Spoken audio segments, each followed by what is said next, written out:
everybody? Welcome to NUFC Talk TV. We are back, ladies and gentlemen. We are back after the Christmas break. 3 days off, well deserved for the lads, and we're back.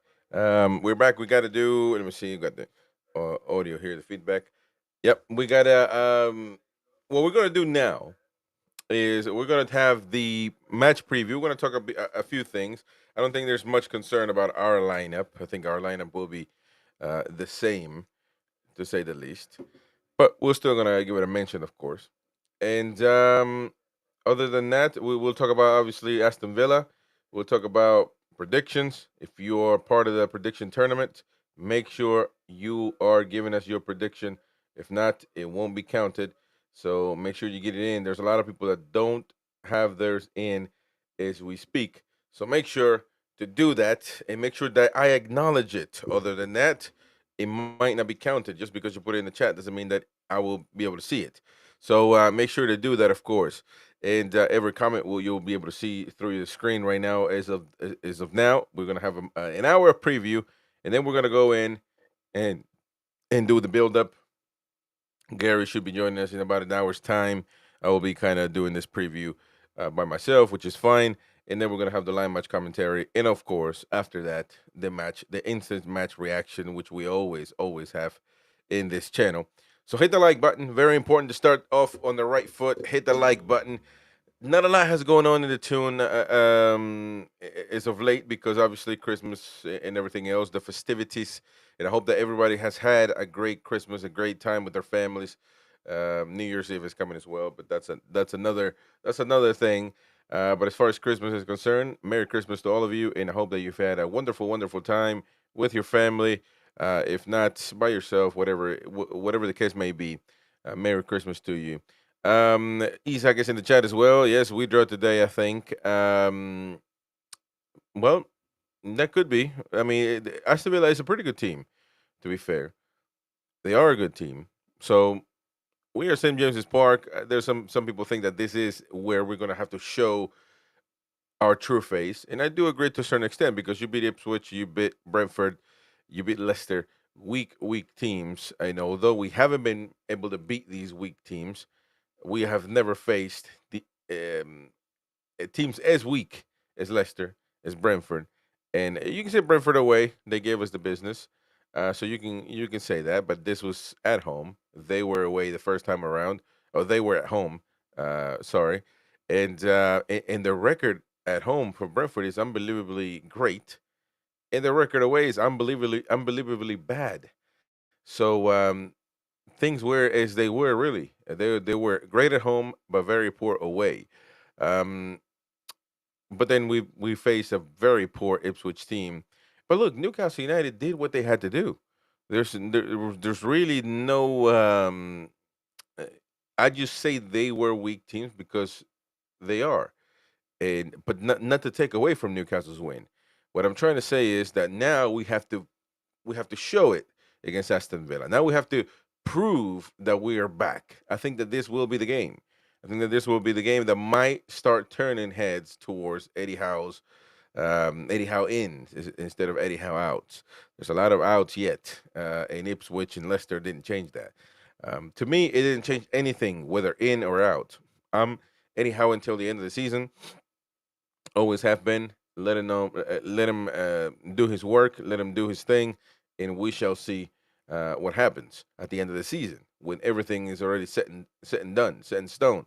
So as far as that's concerned, nothing's changed. Now you can say that it might start, you know, regaining the fans' trust once uh, the team starts performing against bigger teams, against tougher teams, and also against the weak teams. And you're not going to win every game, by the way. That's not going to happen, never.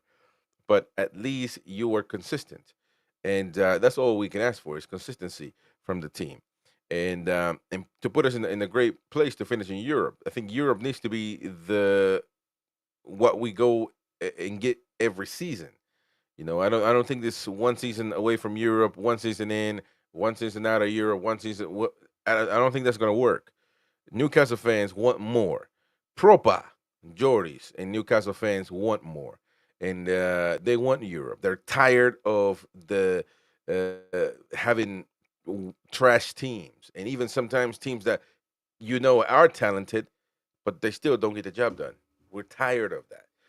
I've said this already since I started being a fan, probably close to 20 years ago, as a young lad.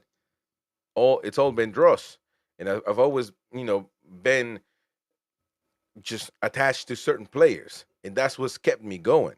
I've loved Colaccini, I've loved Jonas Gutierrez, Solano, obviously, Balanchier, and a lot of those lads that came in afterwards. I was even a Michael Owen guy until he did us wrong, and then now I don't really care anymore. But where you always get attached to certain names and not so much, a certain season, a certain time. You can say the Champions League was one of our best seasons, especially me. It's obvious because I don't have much of a choice. I don't have a lot to choose from. But Newcastle fans want the best. They don't want to be dwelling on the past, and they want to get it done. And by the way, we're looking at this. I'm looking at the Man City Everton live right now. Everton just drew the game against Man City. Man City, man, oh man, my oh my, Man City are struggling at the moment. They were winning, and now Everton just drew as they're playing away at the City Ground. Well, not at the City Ground. That's actually a name for Nottingham Forest Stadium, but you get the point. At the Etihad. There's a prediction thing on the screen as well, so please vote. Give us your simple predictions. Newcastle win, a draw, or an Aston Villa win, which will be a Newcastle loss, of course. Let me go with some chats here, though, so we can welcome people. Two Nuts says Merry Christmas. I'll be back. There we go. Connor says afternoon all. 3-1 the tune today. There we go. Two Nut says a draw, but want to win. Well, but what is it, though? Is it going to be a draw, isn't it? According to you, Isak says another draw. McFarlane, season's greetings, Chris, and all that whatnot. Chris says, Ron McFarlane. Shout out to Ron. Big Bad Rom in the building as well. Says, can someone explain the Saudi Empire purchasing an airport near Newcastle, which will help with the revenue problem in the transfer window? I have not heard anything about this, but then again, I've been outside of the loop for the first time ever because of the seasons, because of Christmas. So I haven't been looking at anything, but that could be something to have a show on. As you know, we have shows 24/7 here related to Newcastle United, 24/7 coverage, live matches. Right now we're going to be going deep. We're going to be going all the way until match reaction, until full time. And even then, we're going to be bringing you Eddie Howe's reactions, the players' reactions to the game. So we have a long coverage today. So stay tuned to NUFC Talk TV, the one YouTube channel that brings you 24/7 coverage. I mean, we have videos and shows every day, all the time. So stay tuned if you're a Newcastle fan. Don't know anything about that though, Ram. So, man, if this purchase of that airport is true for Newcastle owners, then they could dominate the Premier League in the next few years. Well, we'll have to take a look at that. I have not heard anything about it. Like I said, shout out to John there in the building. Man City, yeah, they're exactly, man. It's crazy what Man City is going through right now. Crazy, but still 38 minutes ongoing. Got a lot of time left, but it's just crazy, isn't it? When you get on a bad run. But then again, Pep Guardiola is a manager, because a lot of fans have been wanting to compare. Well, Pep Guardiola, look at what he's doing this season. Why can't Eddie have the same back end? Lads, unfortunately, as much as you love Eddie, and we all do, to be honest, to a certain extent, you cannot compare. The two have accomplished way two different things.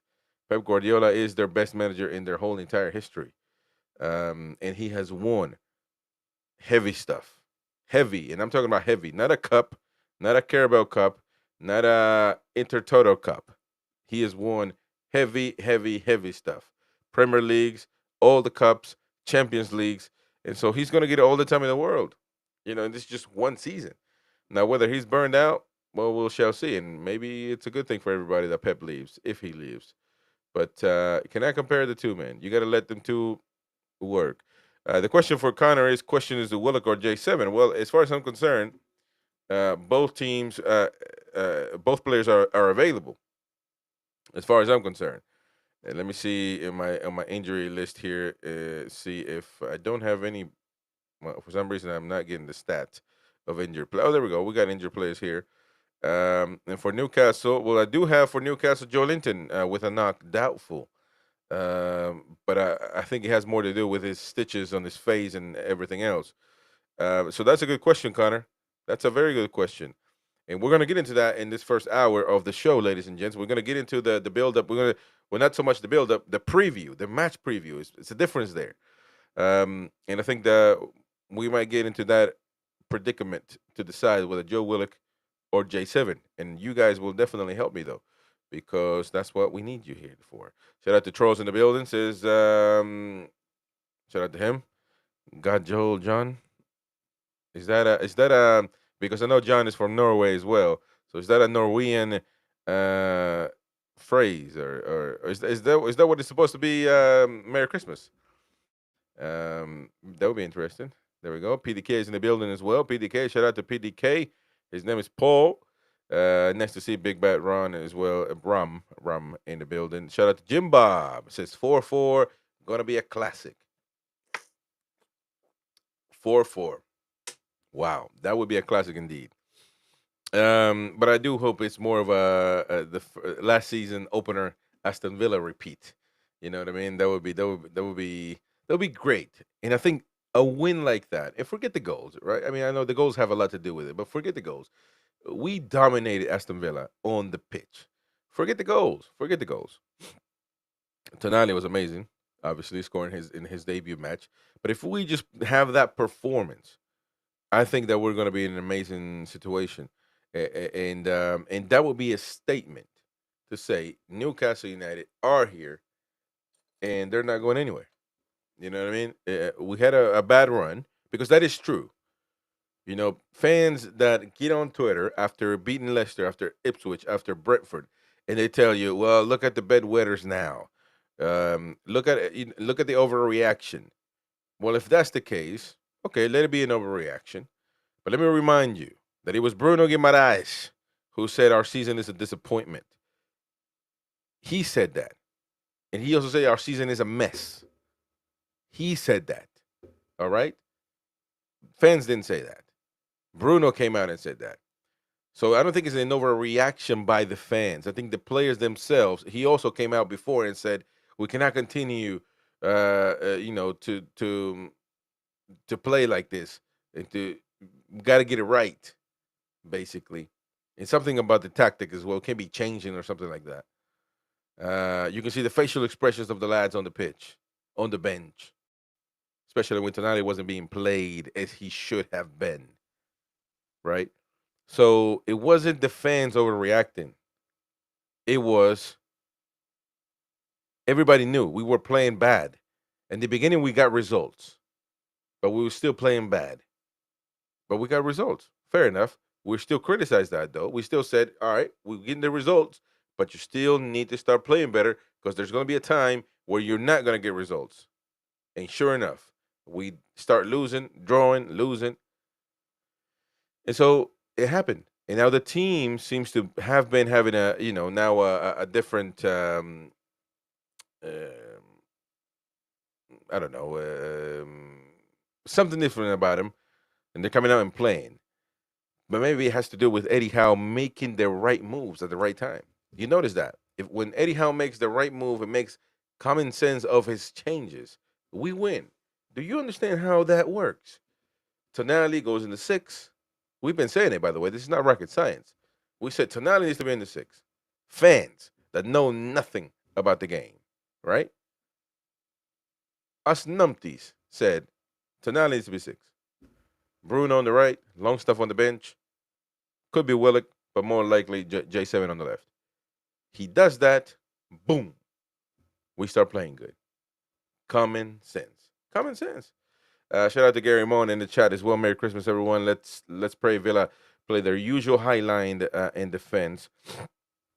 Hopefully so. You got to be careful though, Ollie Watkins. I know he hasn't probably been as hot as he was last season, but he's still somebody to pay attention to. So make sure we definitely do that. Mr. Stephen Harker who has changed his profile picture, says he wasn't overreacting, to be honest, on 80 out, on the 80 out brigade. There's a constructive criticism, and then there is an agenda from some, i.e., Mackems, to divide the fan base. London media do it also. Well, I can only speak for myself, to be honest. In this channel right here, we accept every opinion from all fans. We don't censor anybody.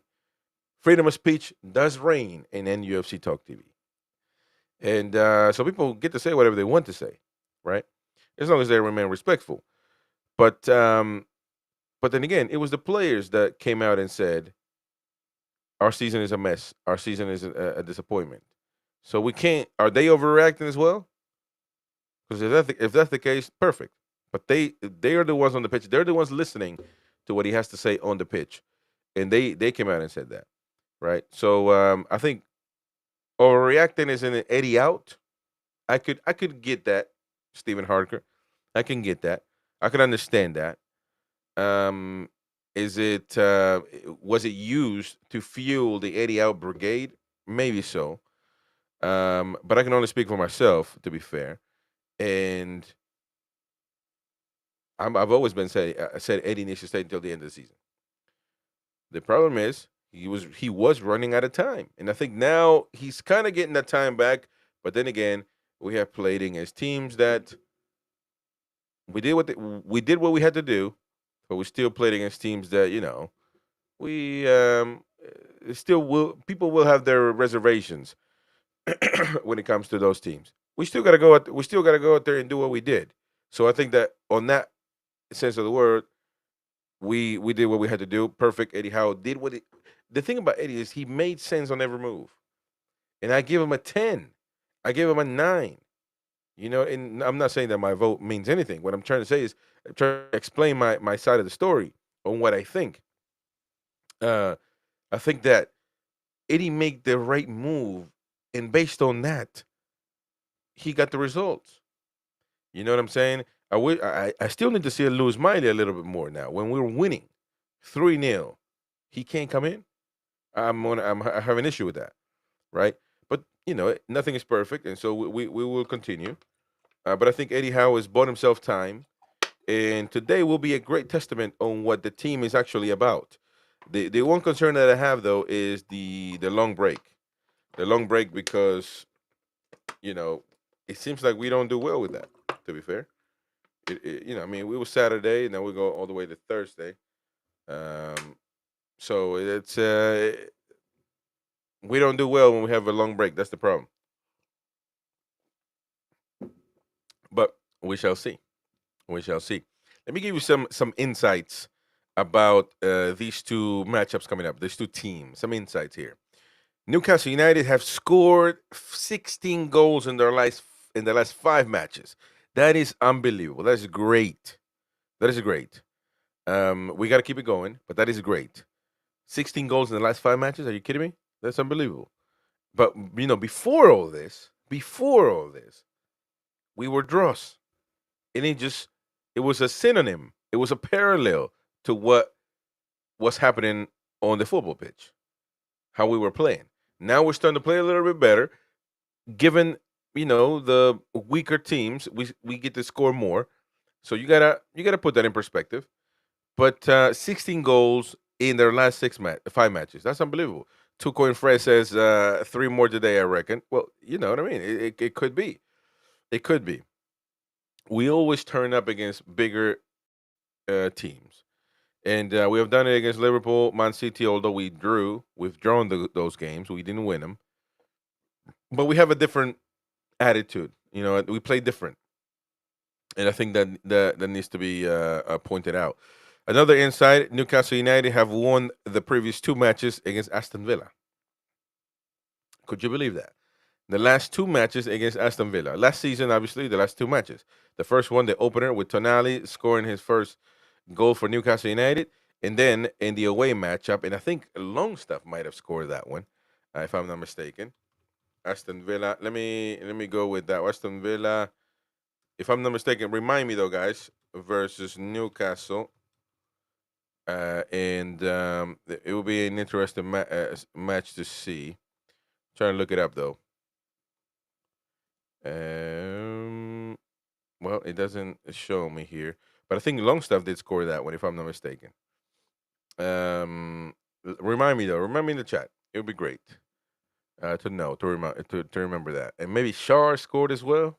Fami Share scored 2 goals or not? If my memory doesn't serve me right. Um, all right. Also, Alexander Isak has the most shots on target per match for Newcastle United, 1.6. For Aston Villa, you got we got a lovely super chat here from Mr. John NOK. John, what's your surname, man? We say last name because I know you Norwegians play with your sen at the end. Does that mean son? Like it would be in English, like I don't know, Johnson, the son of John, type of thing. Is that what that means? Kind of like Charles Hagen Christensen. Is he the son of Christian? You know what I mean? I love names and languages, man. But there we go. That's the goal by from Bernardo Silva from City, they're still drawing 1-1, by the way. Thank you, John. Though appreciate you, mate. It says he just sent a super chat, super sticker, basically, of let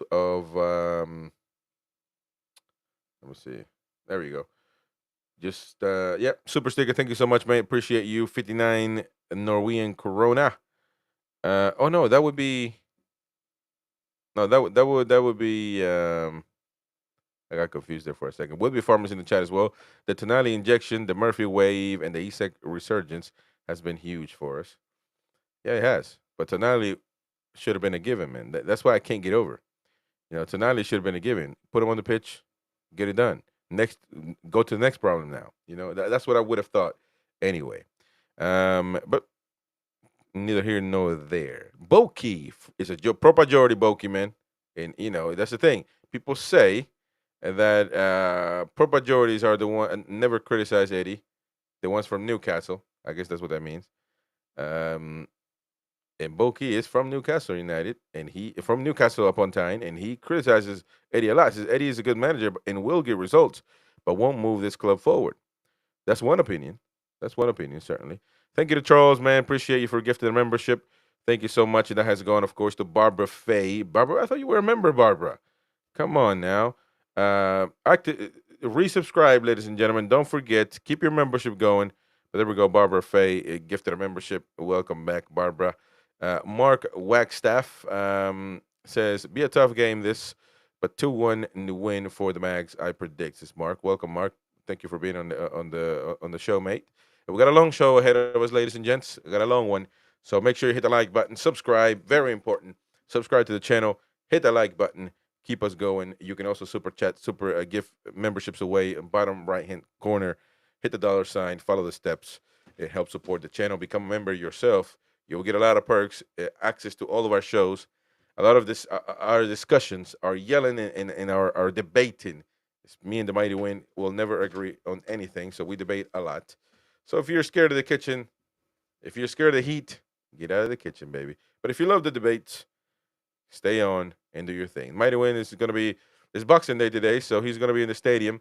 And he says he'll try to get home as soon as he can, but he says there's no public transportation after from the stadium. So whatever. Aston Villa insights as well. Aston Villa has scored 10 goals in their last 5 matches. Um, that is good as well, but not as good as us. So keep that in perspective. Thank you so much, Charles, man. There we go. Gifted a membership as well as Ian Fleming. Thank you, sir. Thank you so much. They have gone to LG from Charles, and Ian gave one to David Arozimina. Arozimina. There we go. We see it on your screen. Thank you, Ian. Thank you, Charles. Steve Harker says nothing wrong with criticism, but watch out for fans from other teams pretending to be fans to get the fan base divided, i.e., Villa, Arsenal, Chelsea, Sunderland, and Man U fans. I've noticed. Let me see here. What else? I've noticed some African FA. Not sure there. But anyways, Luca Digne has created the most big chances for Aston Villa. 10. That is a lot, to be honest, man. If you got 10 goals in the last 5 matches, and Luka Digne has created the most big chances for Aston Villa. Well, that'll be all season anyway. But 10, that's pretty good. That's way more than Gordon has for Newcastle United. And those got to be specific big chances. A lot of them might have turned into goals, etc. If not all of them. So he's probably creating more, but they only count 10. John Duran has the most shots on target per match this season for Villa, 2.4. So definitely more than Mr. Alexander Isak for us. So that's something to keep your thoughts on. And African fans, there you go. All right. Let me see. I'm trying to see what the injury list is. Okay, injury list for Newcastle. The usual Pope won't play. Kraft still got a little bit left. Probably going to come back by mid January. That's when I'll be in the tune. By the way, I got about a little bit over probably 17 days before I go to Newcastle upon Tyne and enjoy the scenery of the tune. I will stay right in the city center, so that'll be lovely. Within walking distance, I believe, from Newcastle, from St James's Park. It will be lovely. I'm gonna be in love with the tune as I go there on vacation in about 17 days. I'll be there. So Kraft is out, Lascelles out. Of course, we know Botman. Wilson, we already know he's out. And Joe Linton is the big question here.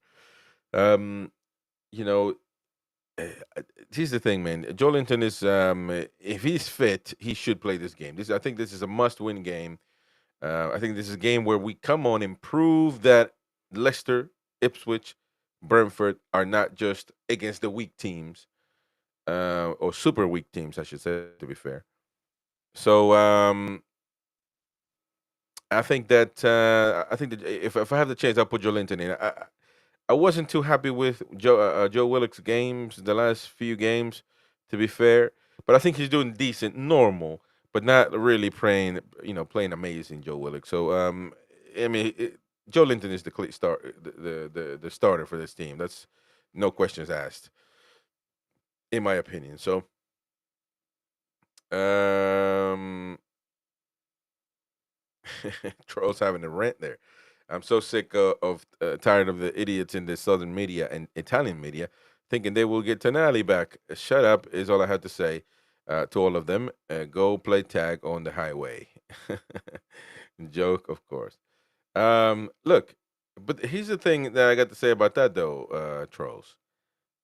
Save your liver and look at it the positive way. The fact that everybody wants this is what Real Madrid has to deal with. This is what Man United have to deal with. This is what a lot of teams have to deal with. They have the best players. They want the best players. And if Real Madrid, on the other hand, if Real Madrid was linked to Tonali. If Real Madrid wants Tonali, it's a Newcastle fan. I am excited for it because I know I got the best players in the world. In the world, right? So, and if indeed that is true, the player will make a decision. And I hope they stay, obviously. And I hope the club does everything to provide them with everything that they would want in a club. That's why expectations need to be risen.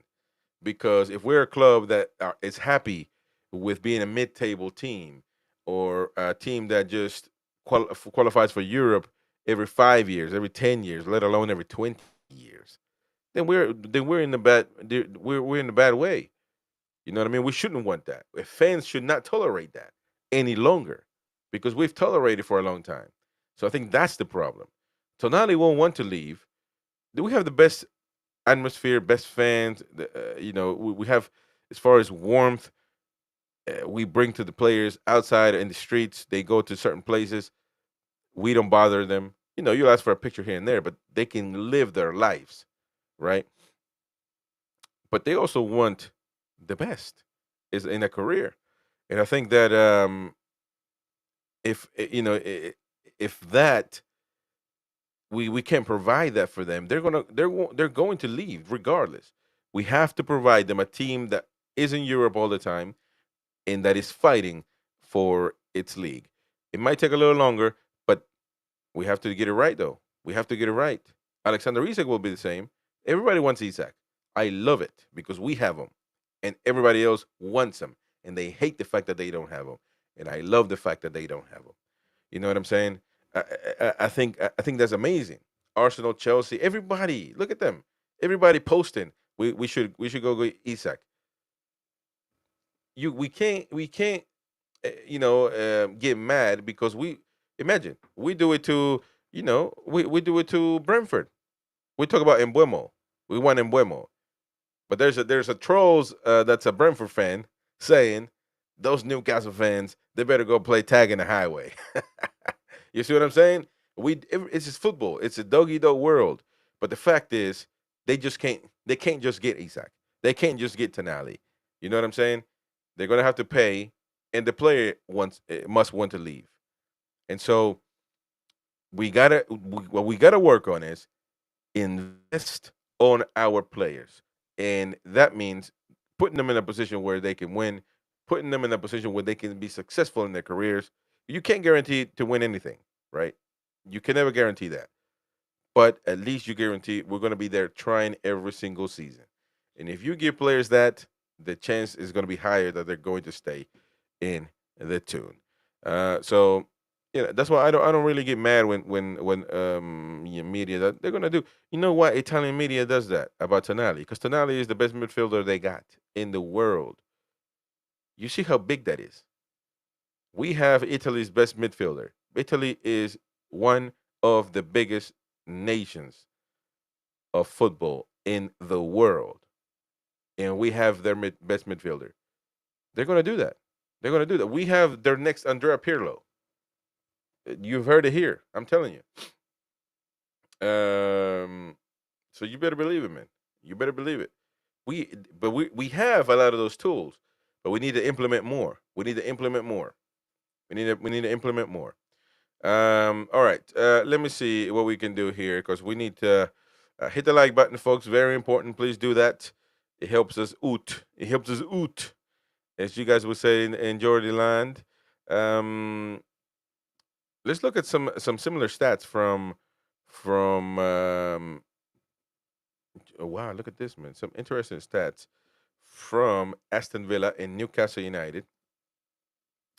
Is we can look at it. Obviously, everybody's played 17 matches, but 27 goals scored for Newcastle, 26 for Aston Villa, 21 conceded for Newcastle, 26 for Aston Villa, 22 assists, 20 for Aston Villa. Very much similar stats. You know what I mean? Proactive stats and some defensive, of course, goals conceded. But I think that it's very good because we like to say that we've had a lot of people say it's all been bad. I don't think so. I think the timing might have been different. I think Aston Villa has been sort of more consistent, although they got into a rough patch here not too long ago. But they are competing for the Champions League as well, so that's that's another situation. Um, but very similar. At the end of the day, today we got very similar stats, and actually better when it comes to goal conceded. That's 5 more for them that they've conceded this season compared to us. So I think I'm pretty cool with that. I didn't realize that until we saw it. Um, by the way, last matches for Villa, they beat Man City. They lost against Nottingham Forest away. They beat Leipzig in the Champions League. They beat Southampton 1-0, and they beat Brentford 3-1. 3-1. So that could be a comparable match right there, right? We just played Brentford, and we beat them like a drum. That's why I think I always said Aston Villa and Newcastle United are going to be very similar this season amongst with Spurs and Man United. I said that before the season started, and you know, as far as some stats say we are very similar, we're the same. Although they've had a different path, of course.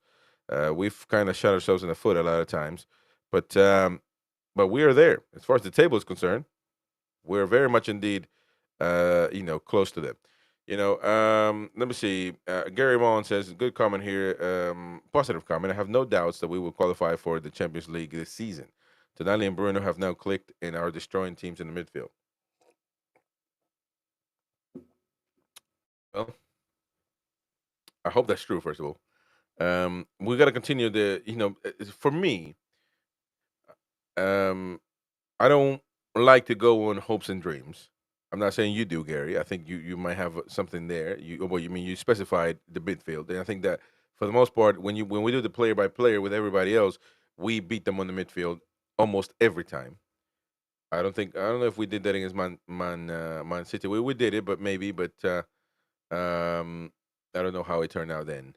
But regardless, I agree with that. The midfield Tonali needs to be on with Bruno, with John Linton. That's the best midfield. So shouldn't be messing with it, to be honest.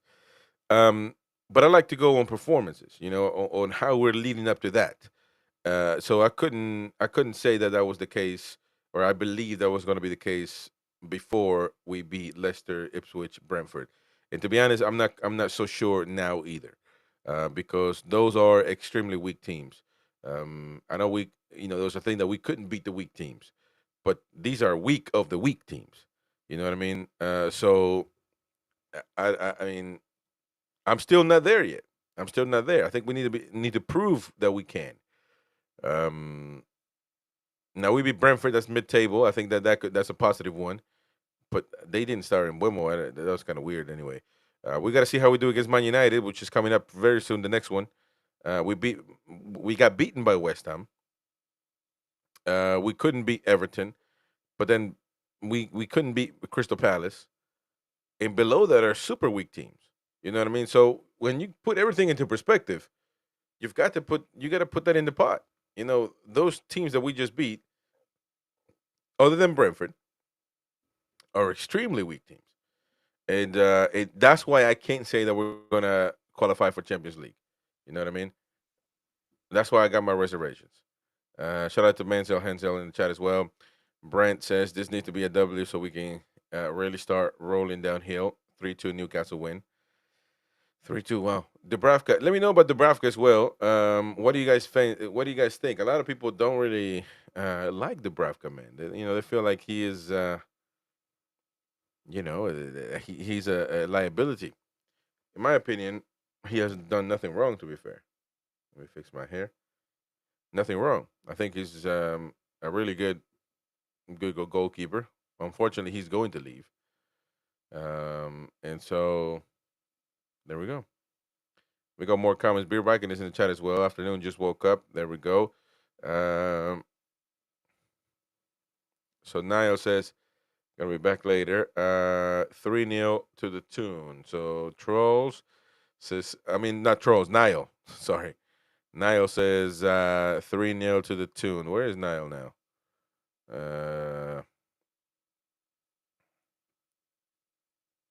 We got the prediction tournament, by the way. Damn, Niall fell down from the face of the earth, man. He's 18 now. Niall 3-0 the tune. So hopefully that's there. Me, the mighty twat, didn't put it on there. So I'm going to go, for right now, I'm going to go 2-1. Newcastle. Ian Fleming, need your prediction as well, mate. Gary says, Chris, look how many goals we've scored since Tonali and Bruno have clicked.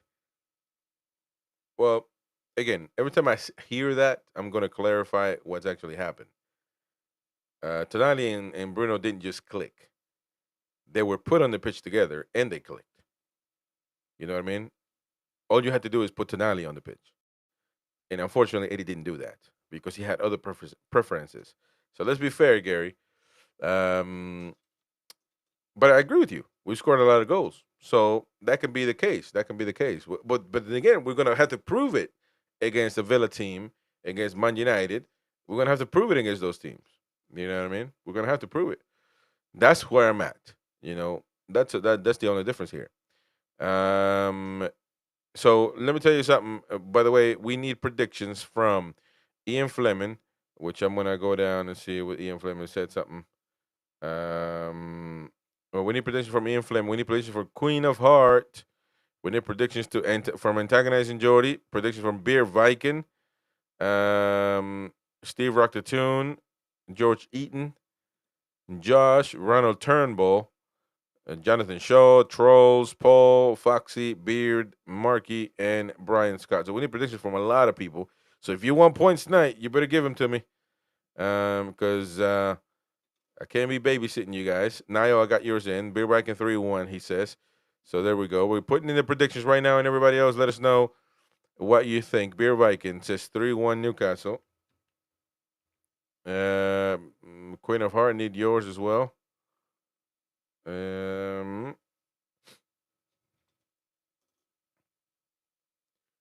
it. Oh, I just put in my prediction on the WhatsApp page. Chris said 3-1 to Tune.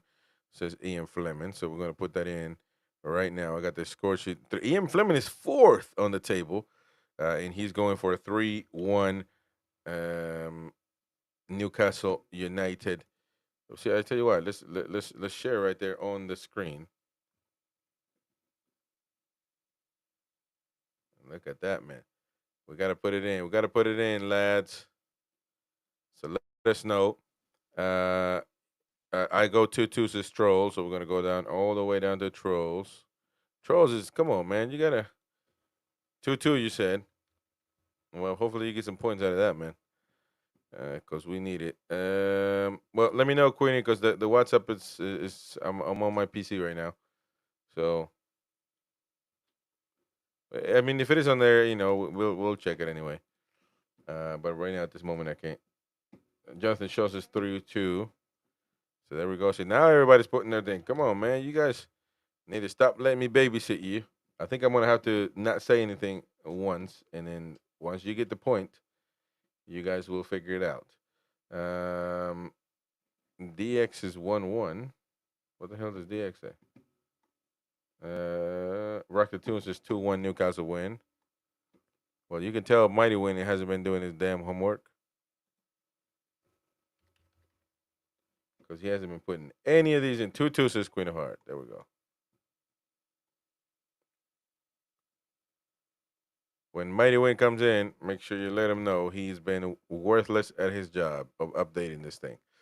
Shout out everybody. Please hit the like button. Very important to do that.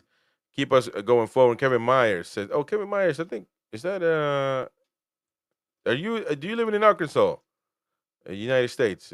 Former, well, I mean not former, born in Newcastle. So this game has 1-1 all over it.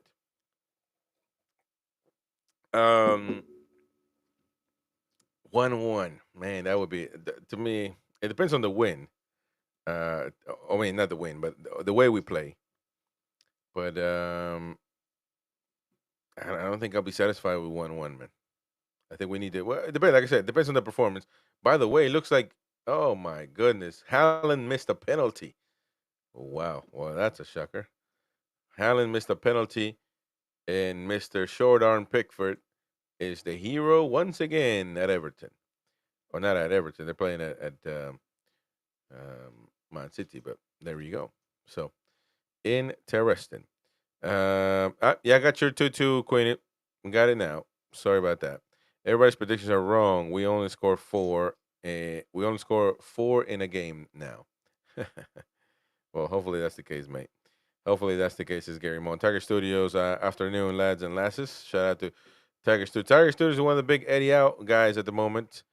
But I think you can only work on fixing that anyhow. Maybe another win will do just that.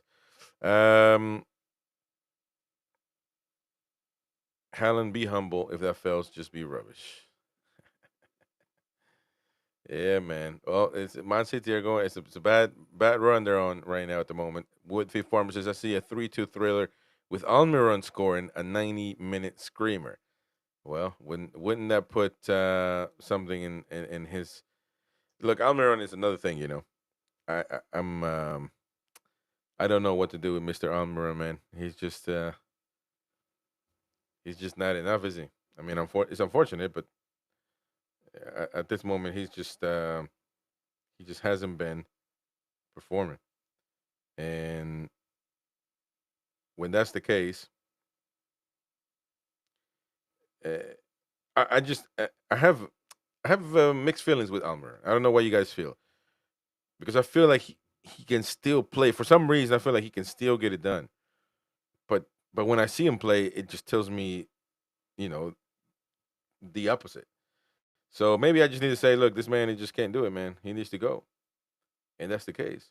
So all right, ladies and gentlemen, we got team news. We got team news, and let us stop funnying around because I don't want the leaks and the spoils in the chat. So we got team news. Well, that's what I got the notification from. Let me just go to Newcastle upon Tynes, Newcastle United's lineup thing. Yeah, we do have a lineup, ladies and gentlemen, to start with. Um, to start, so starting for Newcastle United, Dubravka, Trippier starting over Livermento. That's interesting. Fabian Schär, Joe Linton. Joe Linton starting, no Joe Willock. Tonali, Gordon, Isak, Hall, Murphy, Byrne, and Bruno. So there we go. Tino, why is Tino dropped is the biggest concern. No idea. No idea why he was dropped, to be fair. I'm trying to see what.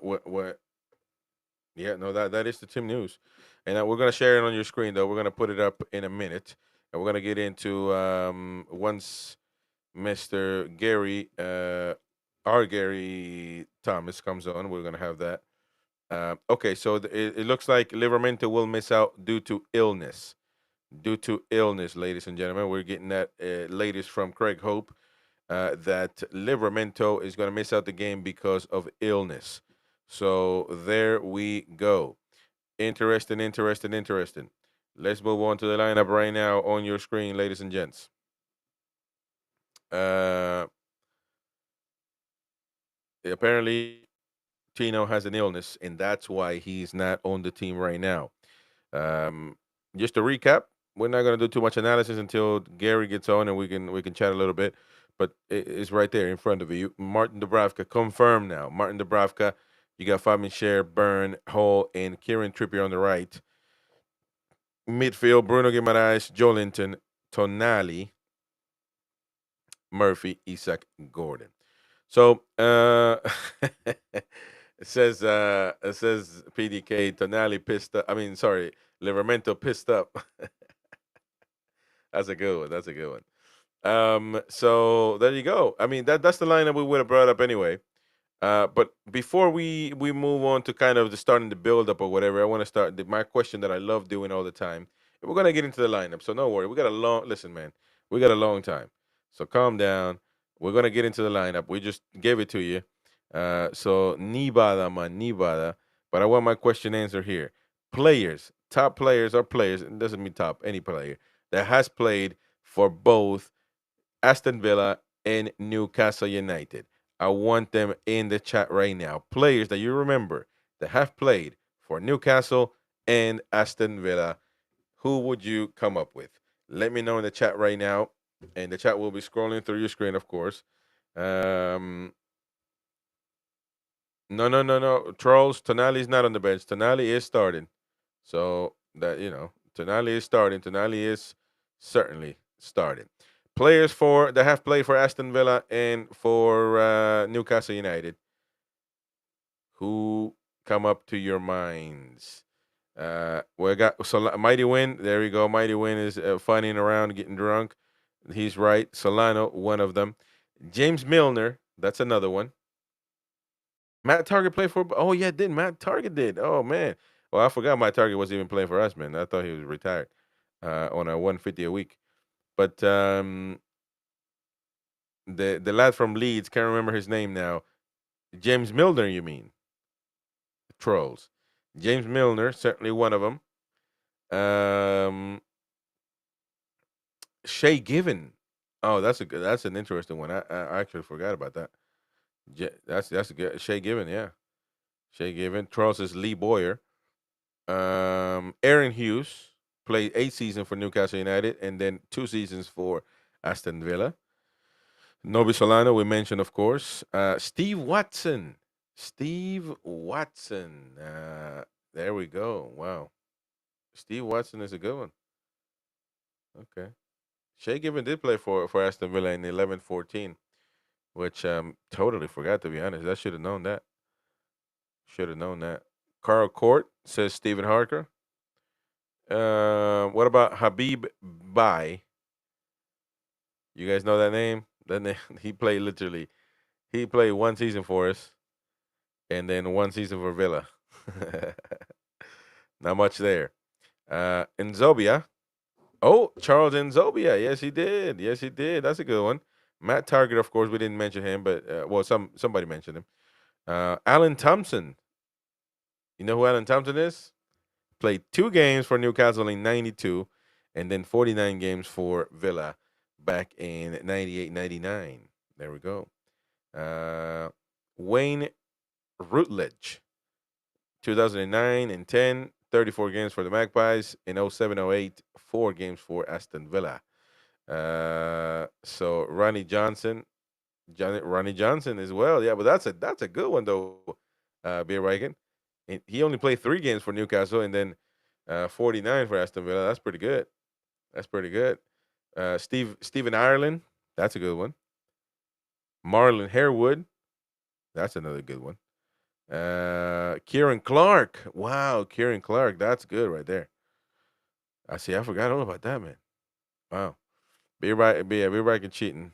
So that is it. Franz Carr. That's another. Yeah.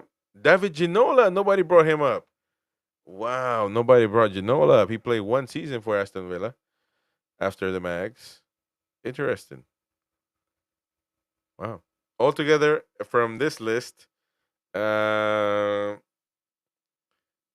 17 players have played for Newcastle and Aston Villa. You know, surprisingly enough, man, like you don't really have old school, like proper old school players like back in the 20s or 30s that come up in these things. I wonder why. Um, I wonder why. But there we go.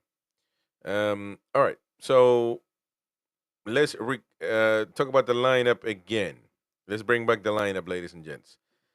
It looks like Tino Livramento will miss because of illness. So we're gonna have to. I mean, I don't know. It's, PDK said he's pissed up, but I mean, I don't think so.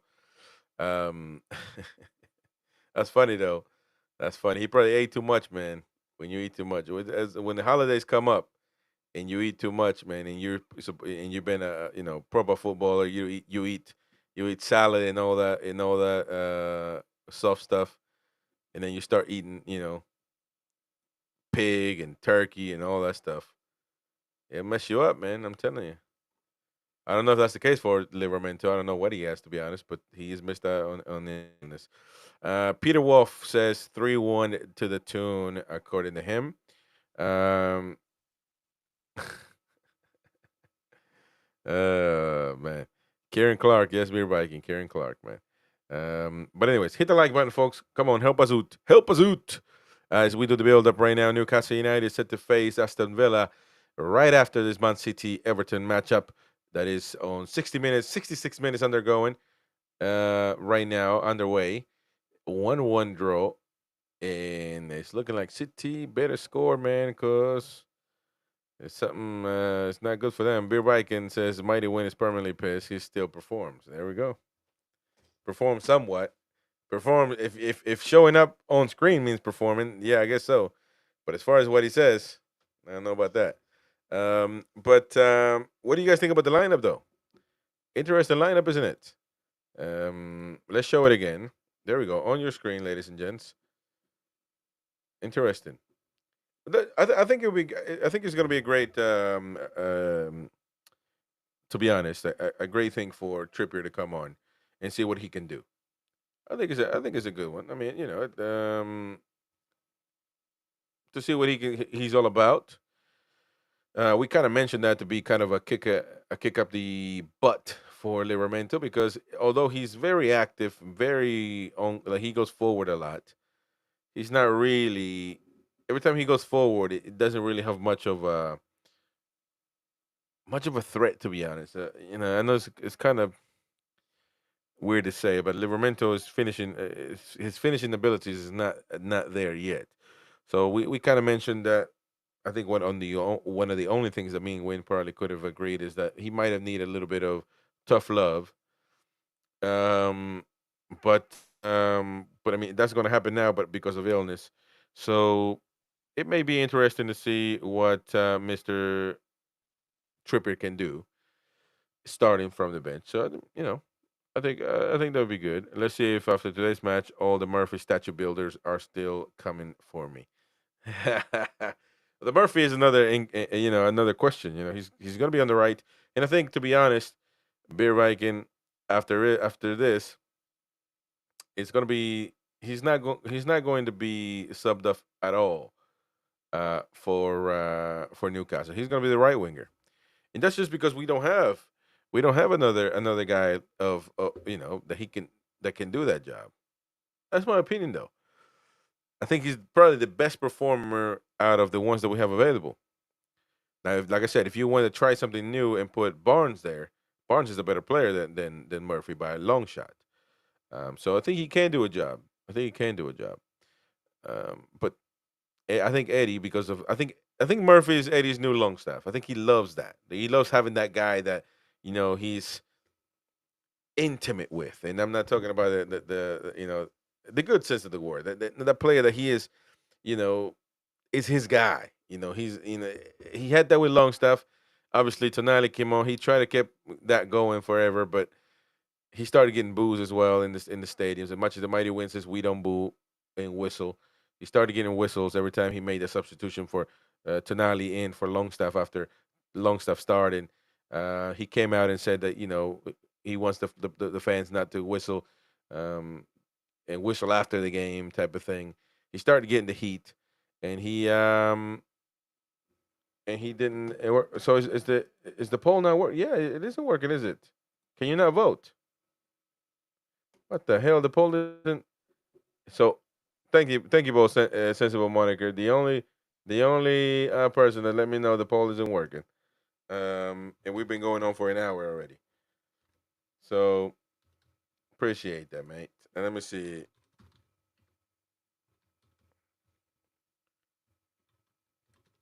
Let me see if this works now. Let me put up a new one. Let me see if that works. Yeah, it does work now. So there you go. You can vote now. We didn't do a prediction thing, so now come on, please vote. Thank you, sensible moniker. And so I think my point was I think Murphy is now the new Eddie Howe's Longstaff. Somebody that.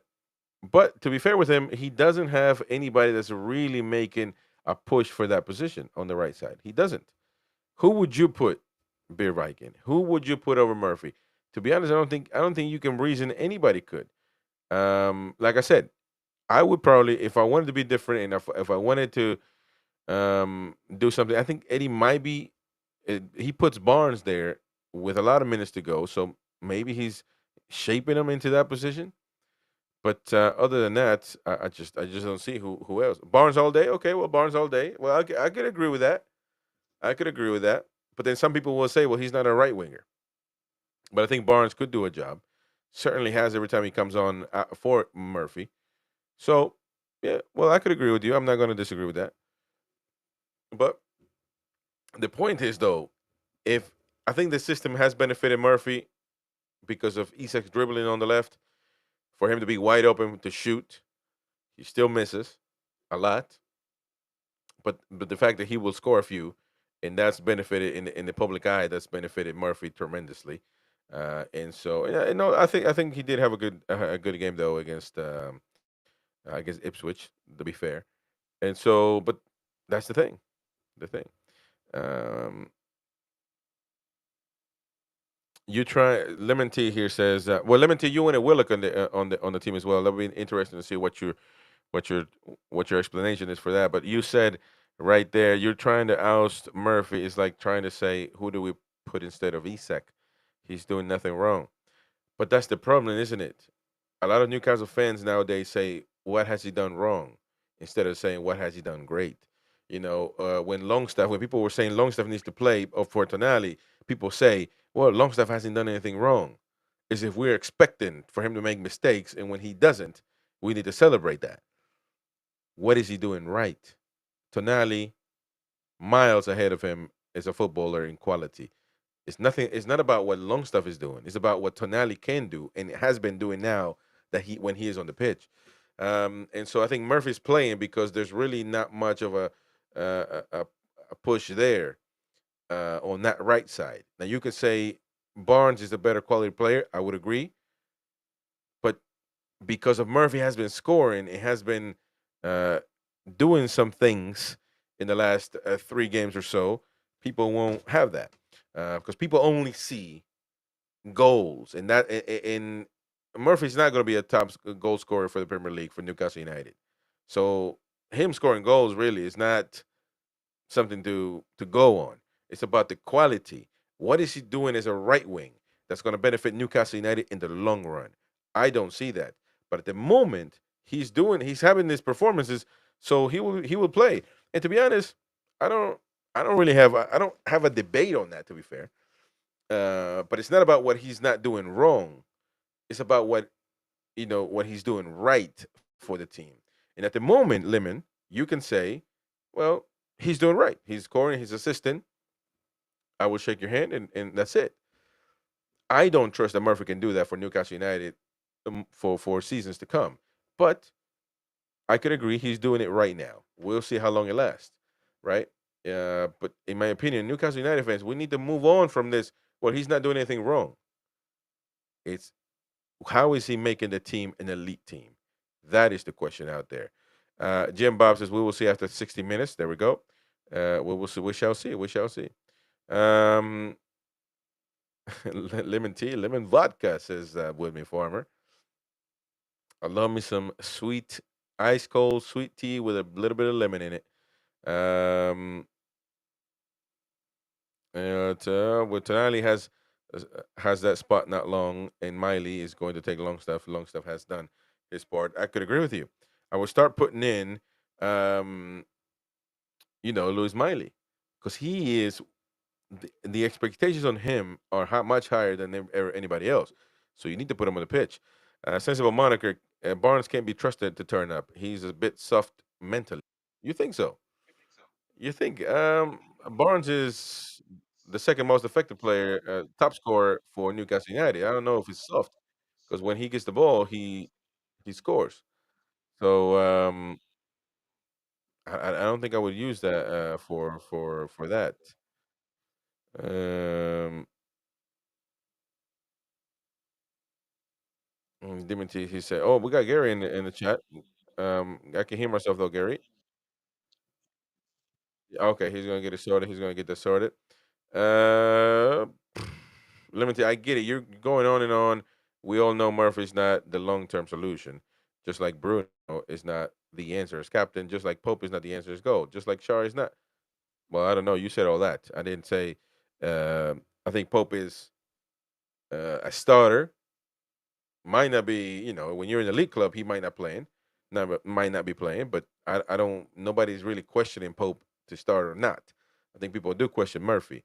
Bruno, nobody questions him. Captain, the captaincy for Bruno is only going to be questioned when we lose. Trust me, that's how it goes, man. When we win, look, we just won. We won all these games, and nobody really says nothing about the captaincy. You see what I'm saying?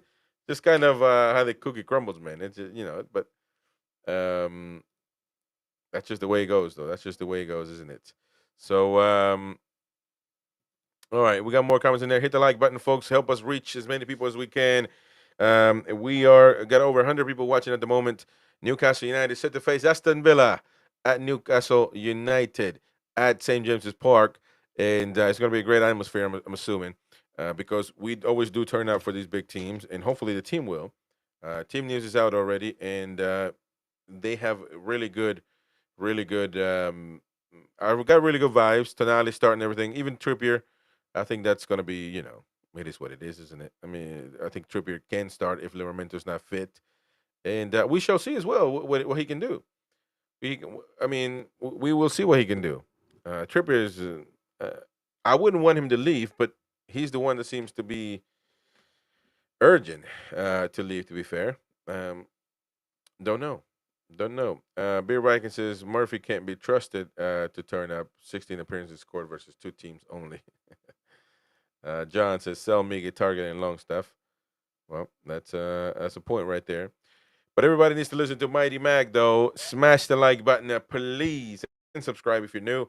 Super chats are much appreciated. Click the dollar sign at the bottom right of your screen. Thanks for supporting Newcastle United Talk TV. Appreciate you, all of you, for that. Hit the like button; it's free and it helps us a lot to keep growing the channel to more Newcastle United fans. So let's see the voting. Well, 74% says that Newcastle will win, and 14% Villa win, and 11% draw. So please vote. Let us know what you think. Um, and there we go. Willie Farmer, let's hope for today that neither Gordon, Isak, or Murphy miss the sitters that they all have missed lately. Today, that may come back to bite us. We must take our chances. Well, that is, you're right. I mean, I don't think the missing our chances has been a problem, like the Mighty Wind says. To be fair, I think that it's common sense. You're not going to score every single opportunity that you get. Um, Isak has scored, so even if he misses a sitter, he scores 3 goals. So I mean, really, there's not much to complain there. Isak is a proper center forward, an elite center forward, a much wanted center forward in the world. So I think that you put him in a position to score, he will score. Trust me. Um, and even everybody goes on dry spells sometimes, but Isak hasn't been that. Um, Gordon is the question. If you guys think about it, Gordon is the question. I don't know why he's not performing. I have no clue.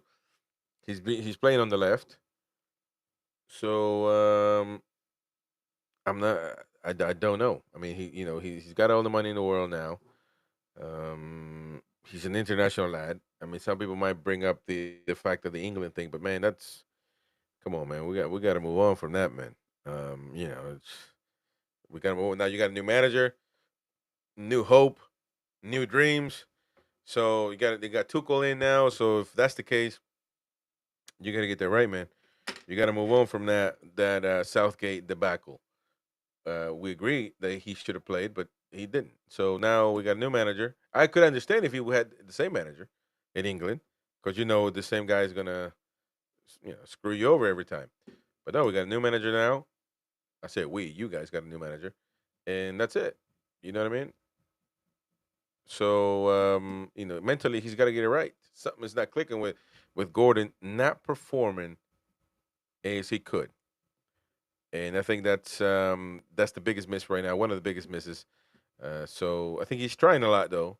Gordon is trying, but he's not really putting in that quality behind, and that's the problem. That's the issue with that. So we're also gonna get the Aston Villa side, by the way. Um, Gary, just come in whenever you're ready. I don't know if you're ready or not, but let me go with the Aston Villa lineup and see if that. What do you guys think about that as well? Emi Martinez, I hate that goalkeeper with a passion. I think he's antagonizing and a twat, but it is what it is. And I hope we score 20 goals past him. But midfield, you got Torres, Konza. You got Matty Cash on the right side, Digne on the left. Then you got Onana and Kamara in the midfield. Up front, Tillsman, Till, Tillemans. I think that's how you say it. I don't know, but we'll get it right. Don't worry. McGinn on the right hand side, Rogers on the left wing, and John Duran up front. I tell you what, Duran is a threat, man. He's not as good as Isaac, but he's a threat nonetheless. So we got to get him right, get him going. Isak, not Duran. And when it comes to Duran, Shar and Burn need to be on him. He is a tough lad, man. I'm telling you. You got to be careful with him. You got to be careful. He's tough, but Aston Villa got a good side, man. I'm telling you, Aston Villa got a pretty good side. So you got Onana, really good midfielder as well. I like him. They got good players, Aston Villa. some that've been there for a long time, like Cash, Captain McGinn. They have a good squad. There are side as well that don't have elite players. We want all the elite players, but do you need elite players is a question because he doesn't. Aston Villa don't really have none of those players. Who in Aston Villa can you say is elite? They got good players that have play as a team that play good. Now, also, let's be fair. I don't think Aston Villa are talked in or expected to win the Premier League or even to win the Champions League. So there you go. It's a give or take.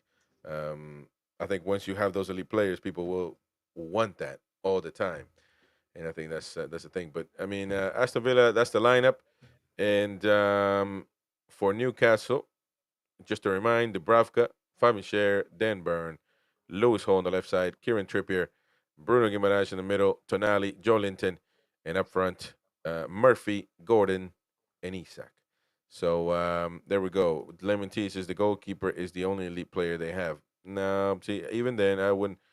I don't like him, and I try not to put that in the way. But I don't think Emi Martinez is elite. I think he's just antagonizing, and he has done great by his national team. But I don't think he doesn't strike me as elite, to be fair. But their opinions. So uh, Troll says, I just hope we don't get Isak injured or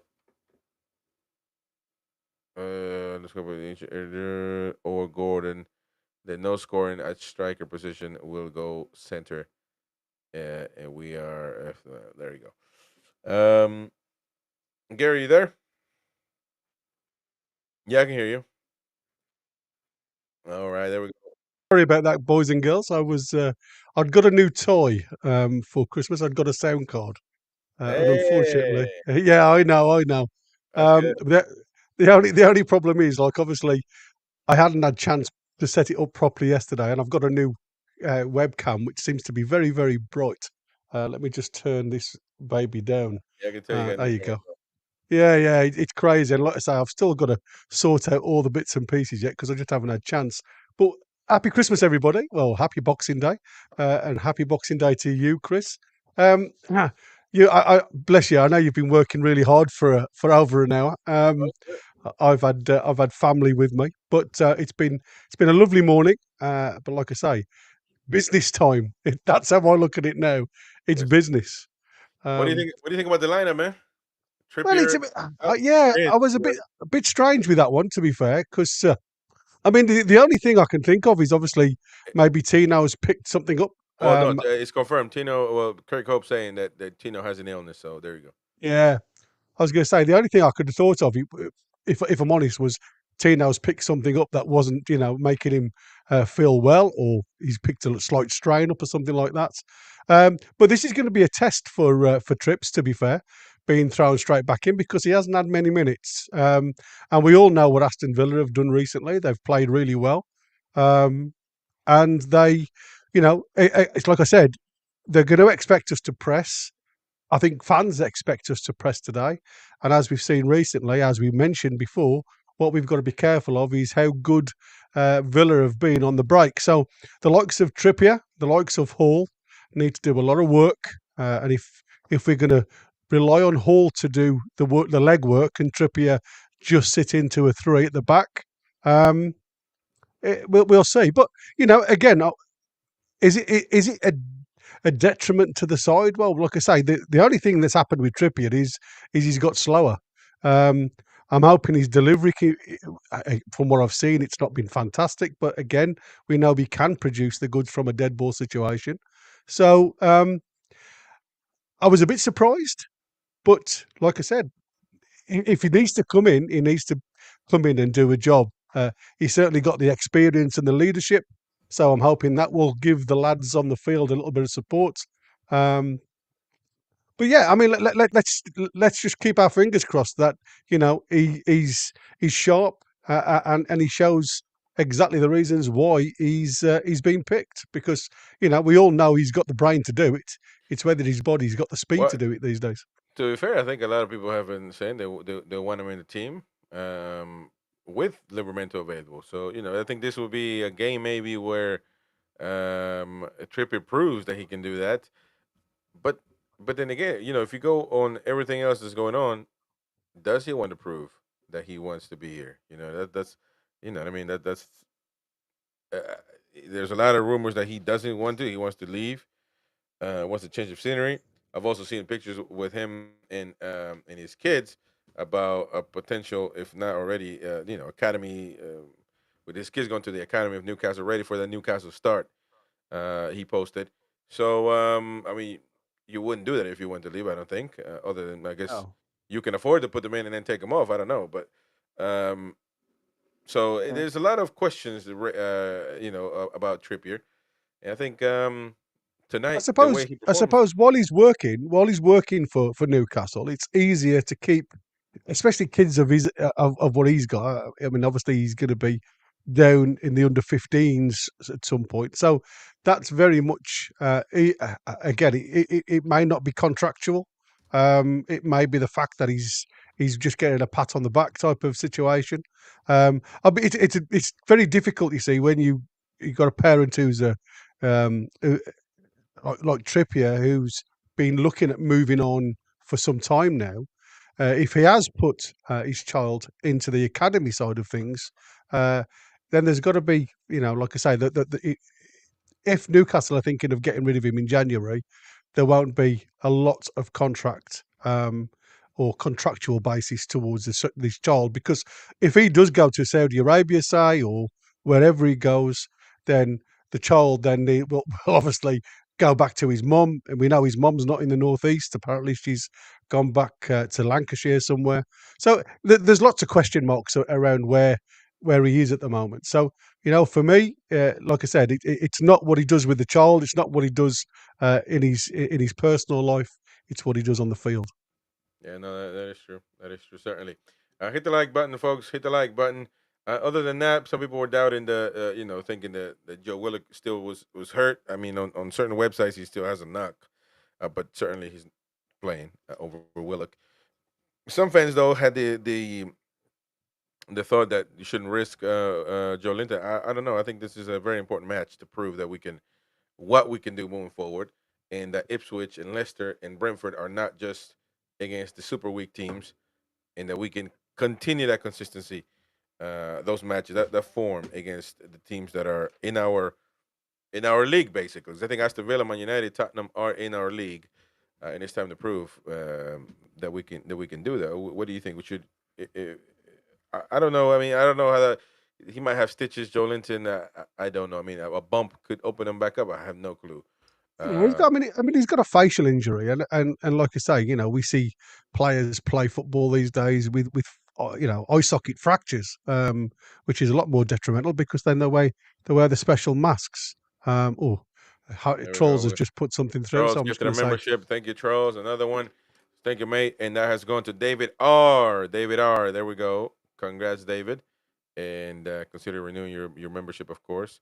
But yeah, go on, mate. so yeah, I mean, we all know that he suffered a facial injury and he's got a couple of stitches. But I mean, in the placement that they are, you've got a lot of chance of getting an elbow around the side of the ear and stuff like that. But what you got to think of as well, he's had 7 days, um, so the healing process is well underway now with everything else.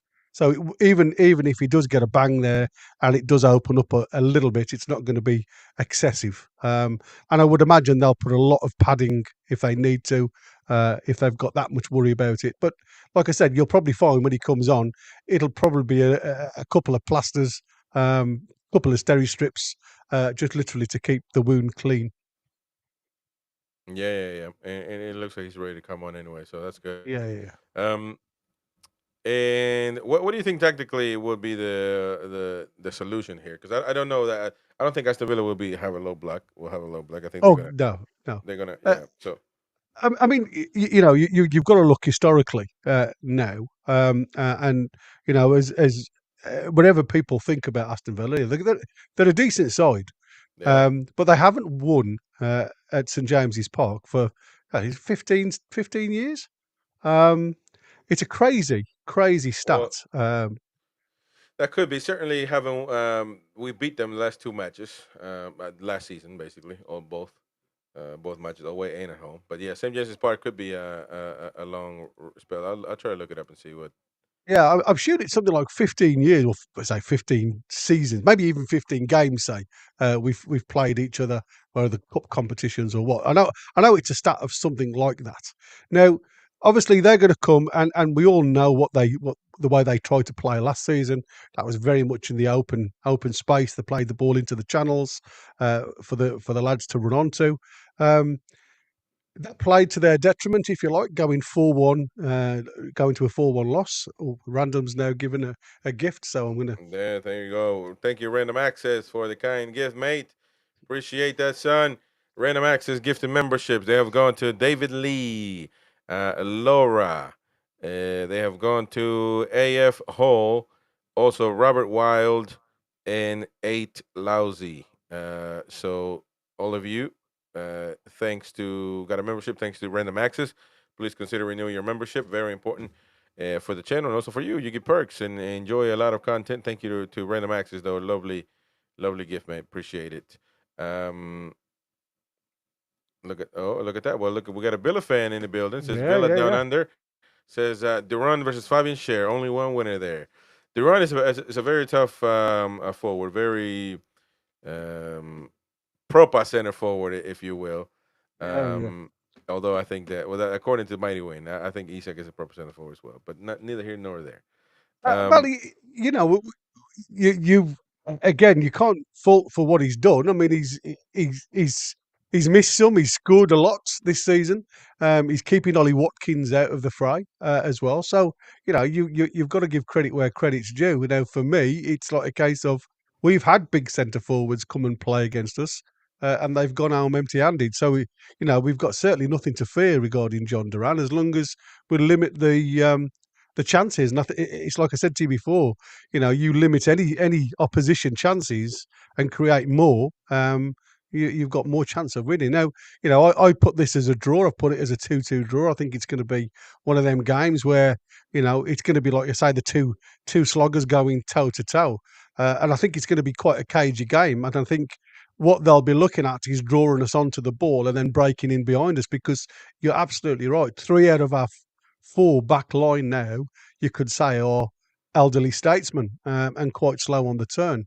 So, it's the recovery side of it. We're going to rely very much on the likes of Tonale. We're going to and the likes of Louis Saul to get back in there. And that's what I said. It's going to be a strange one because if we rely very much on both of our fullbacks to go and support left and right, then we're going to be quite vulnerable at the back for the ball over the top. They have got a bit of speed up top, so it's going to be an interesting one. But like I say, John Duran's doing well, but I certainly ain't worried about him. yeah, well, he's certainly.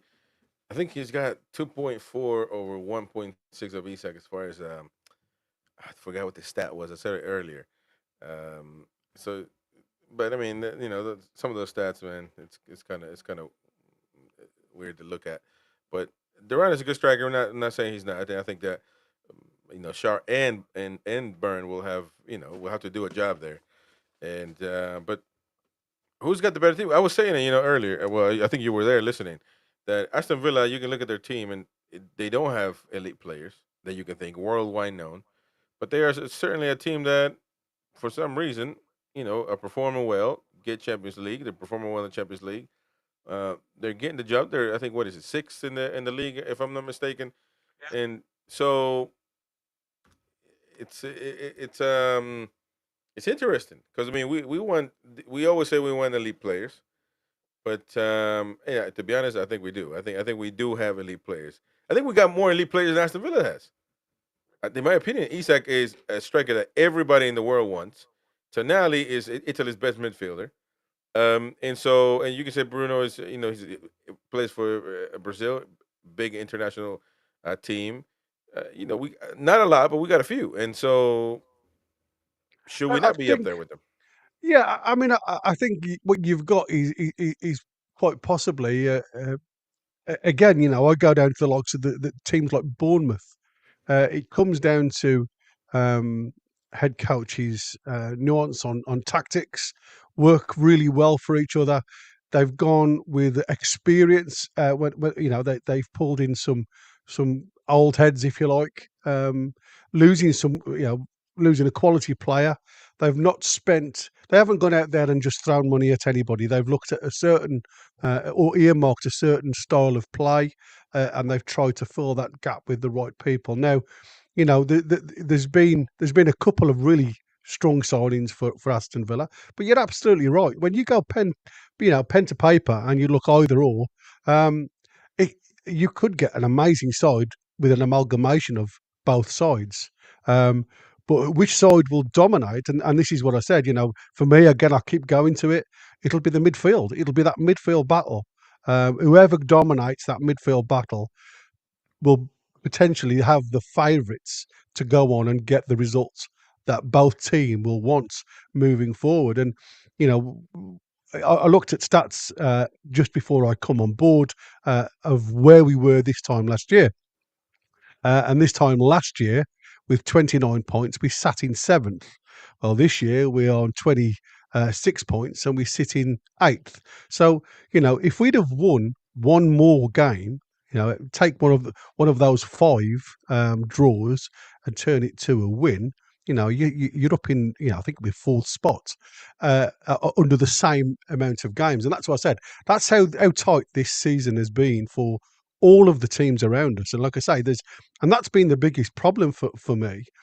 Everybody has lost the consistency this year because there's a lot of changes within all of the sides. And, and I think you're quite right when you say about keeping our elite three, and I'm only going to class it as three, if you like. Because once you start, and again, this is where the Aston Villa have faltered to a degree, not massively, but faltered to a degree. When you lose a big player, it takes two or three players to fill the void. Um, and because of PSR and everything else, Villa weren't able to go out there and specifically have like for like. It was a lesser quality of player, but probably a better hard working couple of players. Where for us, if we can keep the mainstay of the elite players and build around it, you're all of a sudden challenging for that top four a lot closer than you would do if we went on and sold Tonali now. Because obviously, I don't know whether you saw everything on social media this morning, where AC Milan now are offering two players for Tonali. Wow. And I think that is literally where we're at. And I think that's where, teams that haven't got the backing have to jump on, because they always think that they've got that extra body to sit on the bench, a bit more quality than what they've already got on the bench. So it just deepens and strengthens the bench. Doesn't always work. When you lose that quality player, it sometimes takes a long time to find the right balance again within the squad. So for me, if we can keep the spine, and I say, Tonali and Isak, and then you either throw Bruno and Gordon into there, and even though either of them at this present moment in time aren't setting any worlds alight, what it does give you is you've got two elite players with two really very good players that show on their day that they are elite players. And I saw in the chat while I was in the background that if Gordon could finish this season, he would be not just a good player, he'd be a very good player, if not an elite player.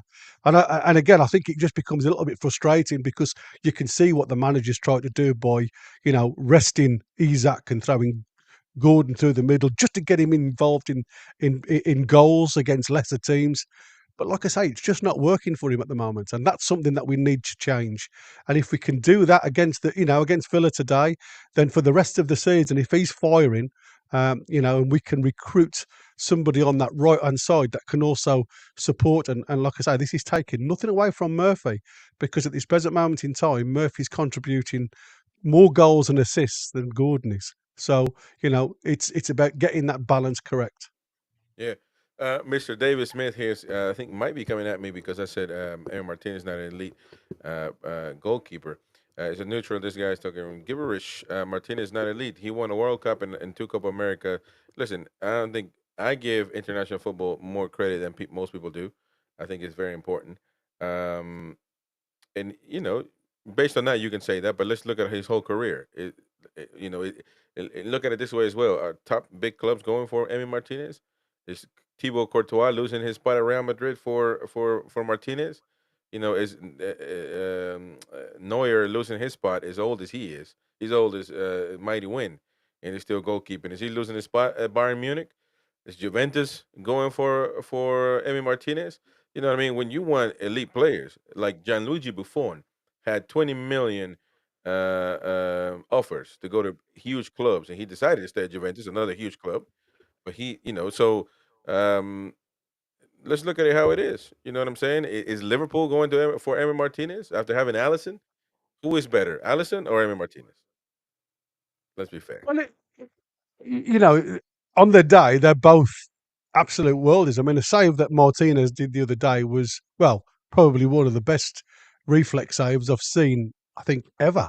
You know, Mhm. I go back to the Gordon He's a Banks good and Pele goalkeeper. days. Yeah, Yeah, he's a great goalkeeper, but I mean, he has his faults, the same as majority. exactly. There's very few goalkeepers. I even go to Allison. You know, Allison's probably again. You know, people will say, well, Allison's with a club that's top of the league. And yet it's Kelleher that's been there most of this season. Um, and they're still top of the league. So again, and I'll go back to it. Your goalkeeper is only good at the percentage of shots he'll save, and if you keep getting shots on at goal, one of them goals will go through. And Villa are exactly the same. So you know these guys, they are good players. I mean, you can't take anything away. And like I say, Martinez, would I have him in my side? Absolutely. But on the level of being, you know, the all singing, all dancing type goalkeepers these days, there's very few out there. You know, as in elite players regarding goalkeepers, because like I say, you're reliant so much on the lads to do a job for you in defence. Yeah, yeah, yeah. No, I think it's a really good goalkeeper. So, but I think there's others that will, go above him in this situation. Shout out to everybody that's coming in and for the chat. Bandera, I'm saying since world class means you wouldn't get in a world 11 people use it too much. Well, yeah, I do agree with that. People use that way too much nowadays. I mean, the class Lewis Miley is world class, and as much as I want Miley to get in, he's no world class. Nobody knows him outside of Newcastle. So, it's let's be fair. We got to be honest with it. Now, I think that he needs more minutes because I think you can see the talent. Shout out to Sophie in there as well. Isak Thunder, Bruno, Botman. Well, I don't know. Botman is elite. Botman is not world class, but Botman is certainly somebody you can think, given time. But he also is falling down with injuries, man. This is remember he was out for a long time last season, and then he comes back and bang, he has to go out again. Lewis Hall could be that guy as well. Yeah, I think Botman's been unlucky with obviously I think a bit of stubbornness as well from the player himself. With not going and having specialist treatment when he was first diagnosed with the knee injury. I think that was detriment on Botman's behalf. Having three specialists still telling him, you know, that there was potentially that he'll need something, and him going on with somebody who said, well, you know, if you're a strong enough lad, this will be okay for you to carry on playing.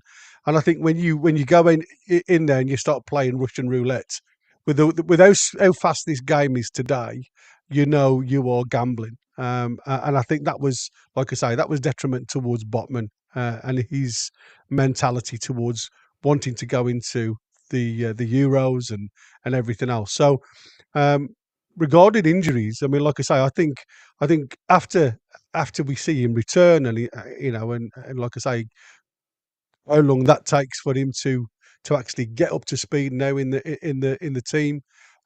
We know he's done a couple of games now behind closed doors, and he's getting closer and closer. And they reckon he'll be back in the team for Barrow in the FA Cup, and he may start to see a little bit of being on the bench.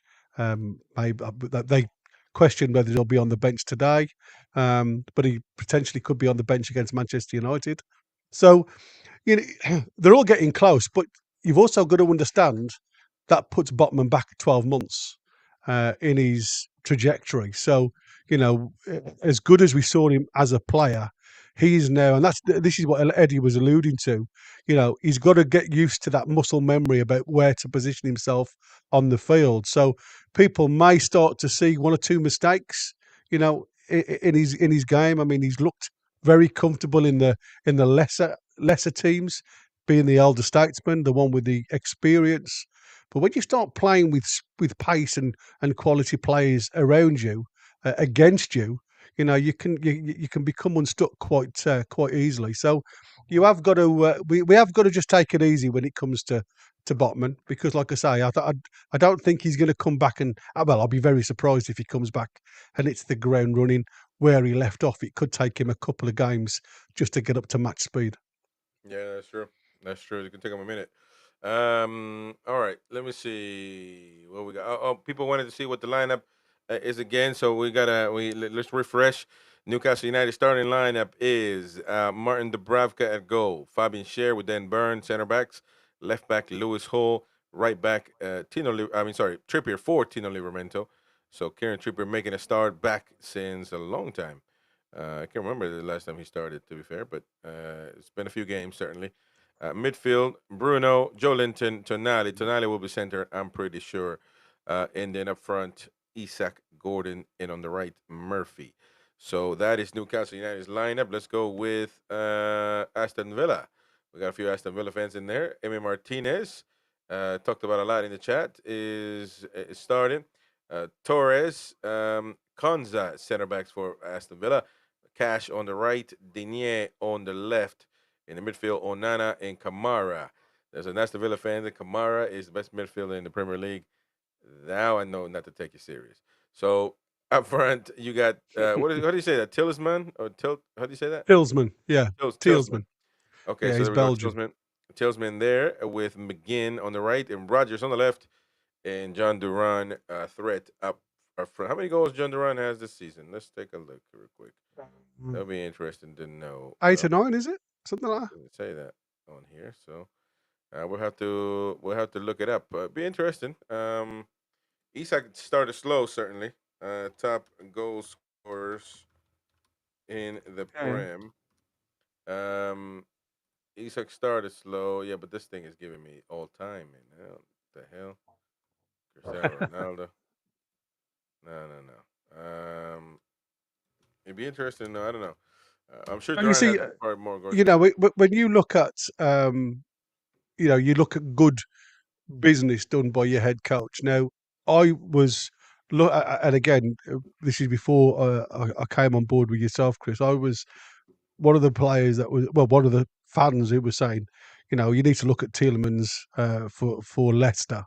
When they were going in for Barnes, because he was a free agent, it was like a case of, you know what, he's a lad who could do a job for us. And people were saying, well, we've already got all these midfielders, and I says, yeah, but when you look at all our midfielders, is Tielemans above what we've got now? Obviously, this is, Tonali's out at the time, so you lost him. You were looking at trying to, again, Longstaff being involved a lot of the time. And like I say, as much as he does some good play, you can't say he's got that end product. Now, what you get with Tielemans is you get a goalkeeper, a player who scores goals, creates goals. His all-round play is really good. But for me, it was strange the fact that we hadn't really seen, um, apart from Aston Villa, anybody actually looking at this lad on free. And it was like I said, that's what I said about certain coaches will go for certain individuals that they know they're going to get the work from. Now, people will always say, "Well, Tielemans wasn't the or isn't the quality that Newcastle should go for." Well, look, he's a Belgian international. He's not something that you can just say, you're going to shake off with a stick. He's got the ability there, but again, a lot of players, it's about the mentality of the players. You've got to instill the right mentality in these players, and it did take him a while to get used to the Villa setup, but in the end, he's proved to be a good player for them. Yeah. But I got the top goal scorers this season. Salah with 15 goals first, Erling Haaland 13, Cole Palmer with 11, and Wimo with 10, Chris Wood with 10, Alexander Isak with 10. So Isak is actually way above John Duran, who's 12th in the league with 7 goals. So 7. there you go. I thought John Yeah. Duran had more, No. but I was wrong. That's what Alexander I said.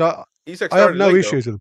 Yeah, yeah, exactly. I mean, he's at missed, was it 2 games or 2.5 games Yeah, through injury? So, that's what I'm saying. It's don't get me wrong. Like I say, John Duran's one of these at this present moment in time. He's very much a confidence player. Last season, he couldn't hit a barn door. This season, he's coming on. He's coming on form, and he's showing himself up to be. Again, a mental type of player. He's got the strength. He's got the touch. He missed. Sometimes, the one thing that really frustrates you with centre forwards, the likes of John Duran, he can miss a real sitter, but then score something that you think, wow, how can you bury that one and yet miss the one you've just done? And that's why you get so frustrated. Here yeah. they are. Oh, the lads there going into onto the pitch. Let me see. I thought I had it there. Almiron. Almiron not playing certainly. There you go. There's the lads jumping onto the pitch to warm up. Trippier certainly starting. Gordon Tonali there with his classic blue boots. Alexander Isak and there we go. Look at that. Matt Target. I forgot what Matt Target looked like for a minute, but there we go. He is there. All the lads, man. I love that shirt too. But to be fair, they are on other matches they wear a different warm up attire that they don't have that I haven't seen for sale, which is Yeah, killing me.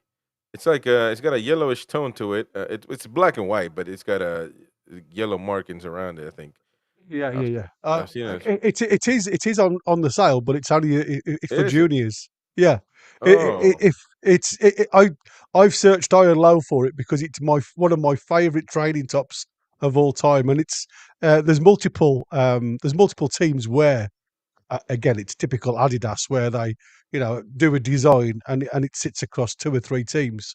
And I'm trying to think of the name of it now. Um, it sounds very German when you look at the actual design of it, or that's what it reminds me of anyway. yeah, But yeah, you're right. yeah, I yeah. I do agree. love it, but you very rarely see it.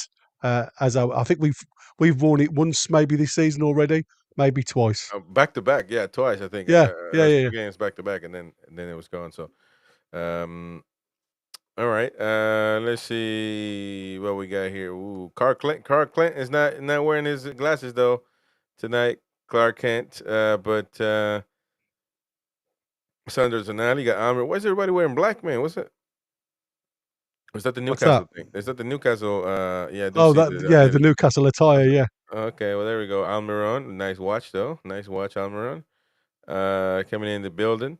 Then you got Lewis Miley, the lad that we all been wanting some minutes from. Lewis Miley, do you expect minutes from Lewis Miley today? Again, it depends on what's required. For me, yes, I think it's all about giving the lads the time and the space. And again, it's about keeping players fresh. And I keep saying it, they've got to be up to speed mentally, and the only way you get up to speed mentally is by playing competitive matches. So they've got to have a well. At some point, he's got to be given minutes. Now we know the FA Cup game is round the corner. So are they being held back just for that game? And it's going to be an influx of brand new players that haven't been involved for a while. And I say that quite tongue in cheek. So, the likes of Asula will get lots of minutes in these games because, again, against a non league side, it should be a team quite easily capable of going out there and winning. But sometimes you think to yourself, you can't push it, too much. We saw that against Wimbledon. You go out there with a lesser team, with a lesser mentality, thinking they've won the game before they've kicked a ball, and we struggled like mad. So again, it's about balance. It's about getting the results, and I'm hoping, like I say, even before then, some of these lads get a run out because it'd be nice to see them. Yeah, yeah. Joe Linton, there you go, getting into the building. He seems fine. Anthony Gordon, that's a guy that we expect to have a good game, but man, he's been struggling. Anthony Gordon, after being one of the best left wings of the year last Mm. season, and then this season just hasn't been the greatest, man. On and off performances more off than on, to be honest. What does he need to do to turn things around, man? It's kind of weird. What's going on with him? Well, it's like I said, sometimes it's just football's a strange game. We said this before. I look at certain individuals and it's body language was showing mental strain, whatever you can name and question a number of things, and everybody said exactly the same. I'm just looking at Tonali now on my screen, and you look at this lad, and everybody said, "Oh, his body language isn't quite there. It's going to take him a while. He's obviously homesick." And there was question after question after question about what's going on with Tonali. But that's just him. That's just the way he is. And that's the same with other players. Sometimes it just takes something out of the ordinary just to spark off the run of performances. And like I said, the biggest problem for us, we've either had a number of players really play well or a number of players really play bad. And unfortunately, when you've got such a big seesaw, um, the rest of the team aren't going to be able to carry four players. So if you've got four players that aren't playing well, and that can be across the board, that doesn't have to be the elite players. The rest of the lads really have to work hard just to compensate for the four or five that aren't playing well. So it drags everybody's game down rather than lift players up. But individually, like I say, we saw like Anthony Gordon, and I'll go for Anthony Gordon. His performances have been really poor. But then when he started to really show his usual form, running at defences and stuff like that, the part of his game that's really let him down is the end product. Is the shots, a lot of it going off target and stuff like that, trying too hard to get on the score sheet. Um, but it's like everything else, mate. Sometimes it just takes, it could be a deflection off somebody's leg, off somebody's backside. It goes in the net. It changes you. I remember listening to Alan Shearer once, who went through a really bad dry spell, and it didn't matter what he did or what he did with the ball at his feet. He couldn't pay or buy a goal from anybody. And sometimes it's just that little bit of luck of being in the right place at the right time, and something happens for you, and it just changes. So I sent you a picture anyway. Is that the one that you're on about on the Uh, chat? yeah, that's the one. Yeah, That yeah, it's shirt, gorgeous, isn't it? that shirt is Yeah, reminds me unbelievable. very much of a German I, old school. I guarantee you put that for sale, man. People will buy it like crazy, but they just don't. I don't know. They haven't put it on. They've got the Uh, junior sizes there, but not adults. yeah, yeah. By the way, Beer Riken, sorry to bring it to you, mate, but he is in the building. He is in the building. He is in the building, man. The right wing and a half, 23. Hey, 23 just like Michael Jordan, man. He's our Michael Jordan. He's our Michael Jordan, man. Beer Riken's going to have a meltdown. Indeed. Um, and there we go. Just a reminder that Trippier is the man to start over Tino Livramento on the right hand side. We're just a few 11 minutes. No, not 11 minutes, more than that. Yeah, 11 minutes actually before Yeah, kickoff. yeah. So we're just right there. Um, get your predictions in. Get your predictions in. It's very important to do that right now, ladies and gents. Let us know what you think. Today, Murphy will be exposed, says Beer Viking. Well, hopefully not, man. What you talking about? Hopefully not. Hopefully we shall continue with a good spell of games. By the way, any predictions from Josh, from Paul, from Foxy, from Beard, from Marky, from Brian Scott? Any predictions from all of you? George Eaton as well, and antagonizing Jordy. What's up? It'd be weird. AG he didn't put his prediction, man.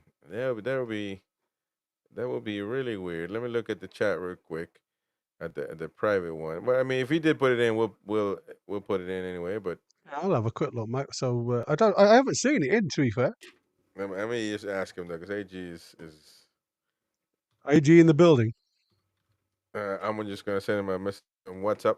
And we need predictions from AG. Tony T says that anyone else want the top Dan Burn top from his quiz. No, I didn't watch that video. He's talking about the Christmas video and stuff. Yeah, yeah. No, I didn't watch it at all. So There's a lot of people going for draws and single goal wins for the tune. A lot of people, yeah, that's true. That's true. That's true. Now we're getting some images now from St. James's Park as they are warming up Aston Villa and Newcastle United at St. James's Park. Once again, make sure to hit the like button, help support the channel. Vendetta, not a good feeling off on this one. Villa are due an away win. Embry will get better of how eventually. I can see Villa going ahead and then countering. Hope I'm wrong. Well, they haven't won in a long time, which is crazy at St. James's Park. Yeah, I mean, 2005. It's crazy. records are there to be broken, but damn. That actually, I went back to 2010. I don't know if we go back further than that, but I went back to 2010. No home or away wins for them, Yeah, or defeats for us. So lots of there we go. draws and losses, but no, well, say no wins, lots of draws and losses. Since back to 2005, it is. Yeah, yeah, yeah. All right, we're getting situated for the match right here. It's we tell you already, your comments will be scrolling through the bottom right there, bottom left hand side of the screen. You can become a member. You can follow us on our social media. On the right side, you see at NUFC Talk TV on TikTok, Facebook, X, Instagram, even Threads, even the new Blue Sky app that's going against X. So there you go. You can find us everywhere at NUFC Talk TV. The lineups will be right there, scrolling on the right hand side of your screen as well. Scores at the top right hand side of the corner, and there we go. So, any final expectations for this match? Any final thoughts, mate? What do you think? And me, like I said, it's going to be competitive, and like I think the lads at the back have got to show a little bit. Again, I keep saying it. The concentration levels have got to be up. Aston Villa will try and put the ball into the high line really quick. John Duran's very muscular. He plays totally different um, to a number of players because he's very muscular. He's very in your face type of defender and feeds off mistakes. So, and the other thing, if you look at a lot of his goals, like I said this season, there've been some classic goals from 25 yards. He's not frightened to actually hit the ball, and sometimes that can get a goalkeeper flat-footed where he's just, not expecting the shot, if you like. Um, and sometimes that can get you a goal, as daft it looks. And I've seen a couple of times this season he's just shot without even thinking about it. It's totally flat-footed the goalkeeper, and they've come away with a win. And you start thinking to yourself, that could have gone anywhere. And that's what I said. That's how form is. Form's like uh, a roller coaster. Sometimes you can just go up and down. And again, you look at Haaland today, looks a million miles off the player that we all know he is. Um, again, missed a penalty. So even the big players, go through lulls. So it's like I said, we have got to be aware of him, like I say, because he's one of them players that can just nip in off the shoulder and get something. But it's just about playing. He's playing as a team, and now Tonali seems to be in that deeper role and feeding the lads in front of him. We've got Bruno now trying to break lines. You know, I'm glad J7's back in there because he's the spoiler in the middle of the park. And now he's had that yellow card suspension.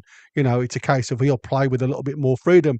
And I think that was what was holding him back previously. I think he's been the type of player that's been quite reluctant to get in and get stuck into his natural game because of that yellow card hanging over him. And obviously, the gaffer keep on saying to him he didn't want him to get obviously suspended. But it's out of the way now. The result still went for us, so hopefully he comes back. Yeah, we've got to be careful with the cut, but I mean, like I say, that shouldn't be a problem for the medical staff to sort out. Yeah. All right. We are just minutes underway, ladies and gents. 5 minutes underway. So hit the like button. Help us grow the channel. Get your predictions in if you got time. If not, well, it is what it is. So we will close that up and get situated. Give us your final predictions as well in the chat. Aston Villa coming to St. James's Park. Big game today. I think we got a few games today, to be honest, in the Premier League. Yeah, there is. We had Man City already didn't couldn't Yeah, perform yeah. against against Everton, and so we are literally the second game. At the same time, at the same time, literally in 5 minutes, Forest, Tottenham, Bournemouth, Crystal Palace, Chelsea, Fulham, Southampton, West Ham. A lot of teams playing at the same time. Later on today as well, Wolves, Man United. Literally everybody playing today. So Yeah, yeah. there we go. Well, it's I mean, Christmas time. Liverpool, Leicester should be a foregone conclusion, but I hope Wolves can do us a favour. That would be good. Again, under new management, they're hoping to get that a little bit of an extra drive in the step. And like I say, Man United are very, very easy to beat these days, as daft it looks, with this 3-4-3 system, which they're still trying to get used to, and that look very, very ordinary at the minute. Um, so let's see. Let's wait and see. But like I say, there's a lot of games that will deter where we end the position today, There we if go. you And like. now we got the thing going. Now the players are walking out. Park lit up already. 3 minutes underway, ladies and gents. The players are out. Alexander Isak. We see all these players there having a greeting, shaking hands with the opposition. Can we with the win? That's going to be very important. We're just right behind Aston Villa right now. So if we win, we are right past them. I think that for some reason, these are the games that we just cannot get over we're about to move on up and we just can't get it done. So hopefully today is different. As we said, 28 points right now for Aston Villa, 26 for Newcastle United. Like I said, if we beat them, we will be seventh. And Man City, well, actually, no, we'll be on top of Man City because they just drew against I just Everton. drew. So Yeah, we yeah. would be six right now. And no, not even that. Well, Oh, Bournemouth is going to play though. yeah. That's what I said. But Depending on the results today, we could move up a couple of places. So it'll be there we go. interesting to see where everything is and how everything lies at the end of play. That would be unbelievable if we do that. So big game this one, PDK. I do agree with you, mate. Big game, big game, big game. So hit the like button. Let's get right. It's free. It doesn't cost you anything, and this should be a great win. Actually, we gotta shut down the um this thing right here, which is the voting. Let's see, 90 people have voted, and NUFC win, draw, or Villa win. NUFC 76% say that Newcastle will win, 10% draw, 14% of Villa win. So there you go. We're gonna end Wow. that one right there. Great stuff. Thank you to everybody that's been super chatting as well. You can continue to do that as we're moving forward. I'm just looking at the odds. The odds favour us as well. So all the bookies out there are saying because of history, it favours us slightly at St James's Park. But here we go. Interesting. Beer says Anthony Taylor is the man in the middle today. So again, Anthony Taylor. There we go. yeah, he's going to either make it a game for himself, be in the headlines as he likes to be, or he's going to let the game flow. So it's going to be an interesting one. Goodness. A lot of games, ladies and gents, being played in the Premier League right now. A lot of games are ready to start. Hopefully, Crystal Palace will beat Bournemouth. That will be lovely. Even drawn, maybe we have more goals than Bournemouth. Well, no, they're 28th, aren't they? So Yeah, as yeah. well. So even if they draw, they go to 29. So we would be 29 as well. So yeah, goal difference will be the thing there. But hopefully, Crystal Palace can beat Bournemouth. But before all that, all those results. It doesn't matter. We have to do our job at St. James's Park right now, ladies and gentlemen. Ready to kick off. Here we go. And let's get ready to rumble.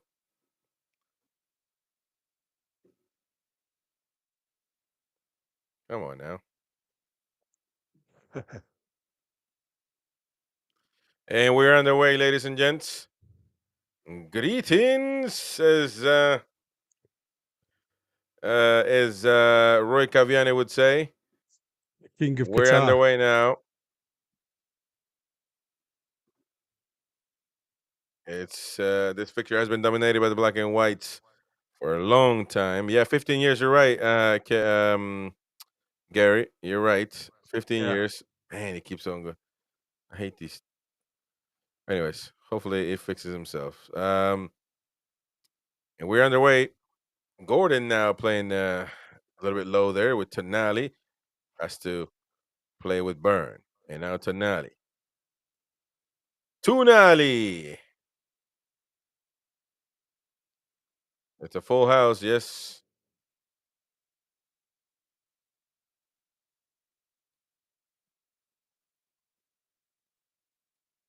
Come on.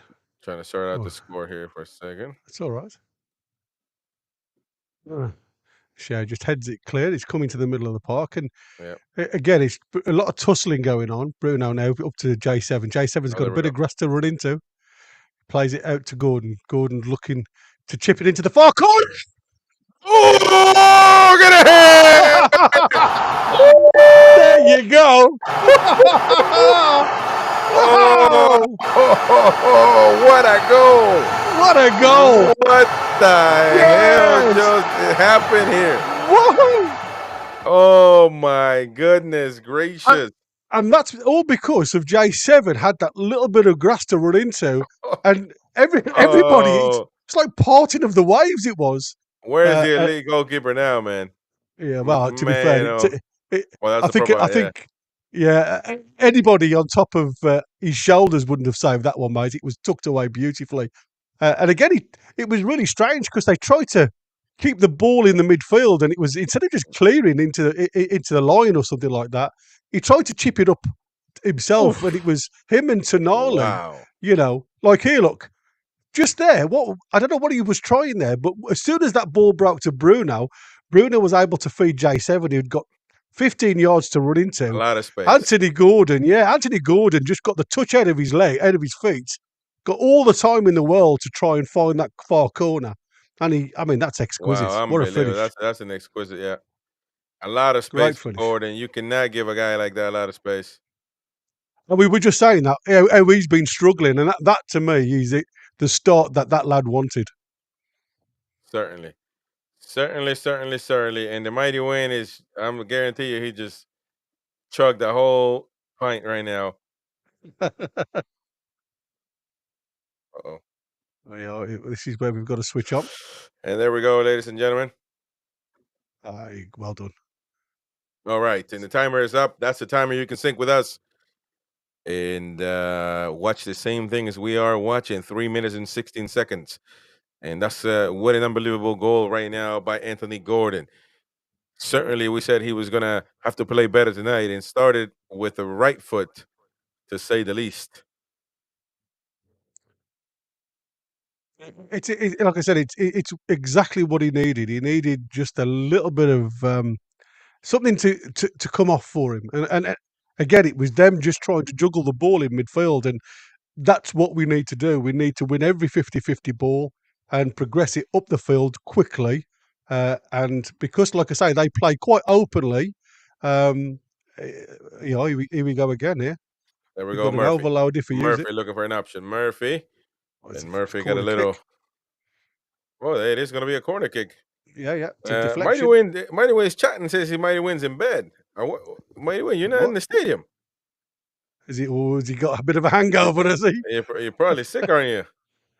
Oh, bless him. Wings on the bog. There we go. Oh, he hasn't said nothing. The twat. But anyways, Gordon with the corner into the box for Newcastle United. No set piece play now with Lewis Hole. Back to Gordon. Gordon with the cross into the box. Be What? careful. Bruno. He could. Oh, Trying Bruno. to trying to guide it into the far post. You could see exactly what he was trying to do, but because it was a floaty type ball, he tried to get all the power into the header, which unfortunately he just misdirected. Mm. Man. Yeah, he should have done better there, man. Yeah, he But should yeah, have. apparently Mighty Win is on the squits. Oh Uh, no, he's not being able to get to the game. he eat chicken breast and rice, man. Come on. That'll Uh, clog you up. Why are you not on the watch along then? You think you work from home and you can have you can be on the bug and still work from home. So what are you doing, man? Get on the stream, man. Stop being a. Who Yeah, does stop that anyway? Who calls frightened in to come. sick and then starts chatting to talking to the to? This makes no sense, man. Uh, Who calls in sick? I love that. there we go. Ball into the box outside Tanali with the header back into the box. Isak is going to be offside though. Be careful, Joe Linton. Back to Isak. Alexander giving the ball away. Joe Linton. Joe Linton. Well Joe done, Joe. Linton. Can't get the ball away from J7. Now 23 Murphy. Murphy. And the pass to Bruno. Give it away though. And that ball has gotten away. That has to be a corner kick. Come on, man. And obviously, not all of the ball went over the line there, but Digne, And I mean, I mean, they far shot up in there trying to get that ball back on the edge of the penalty box. Sometimes what is the life out of me because you think, well, who's behind? Who's filling in your gaps? But I'm sure somebody was. yeah. Well, be careful. Aston Villa is playing from the ground. Oh, man, and Yeah, now J7. the referees calling some fouls here. That probably was a foul, to be honest. But now we're pressing. That's what we've got to win back there. Okay, they've got the ball Oh, they're through. trying to. Ooh, Yeah, there we yeah, go. Tielemans trying to feed in Duran there through the referee. Come on, that'll do. That'll do. Come on, McGinn. You can't body check a player like that. I know, like I said, he hasn't got to step out the way for you.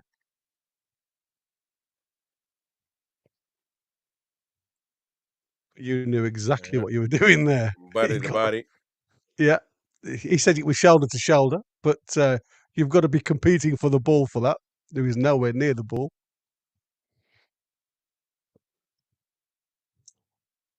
So it's nice and slow build up again, trying to draw the players on into J7. Tonali now. Nicely done, First time Tonali. again, but again, he just tried to feed Gordon on the right hand side. It was well cut out. And here we got the overlap now for Oh, Villa be careful. down the right hand side into the box, but Dan Burn clears it for a corner to Aston Villa. Yeah, Cashy just tried to get into the space, and he did. He got behind. It was a good ball through. And I Emery there having a conversation with his Yeah. pupils.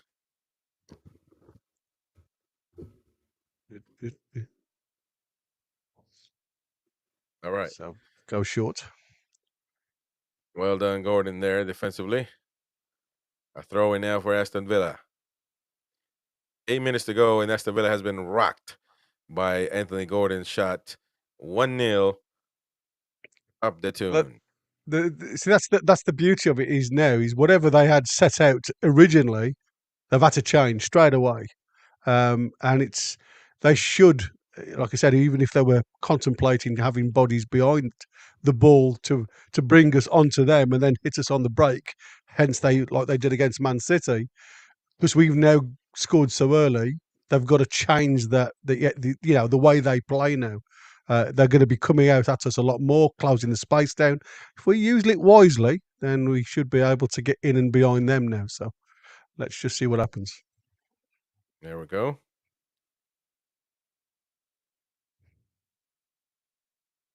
It's the little ball that Kamara. we've got to be careful of. J7 again.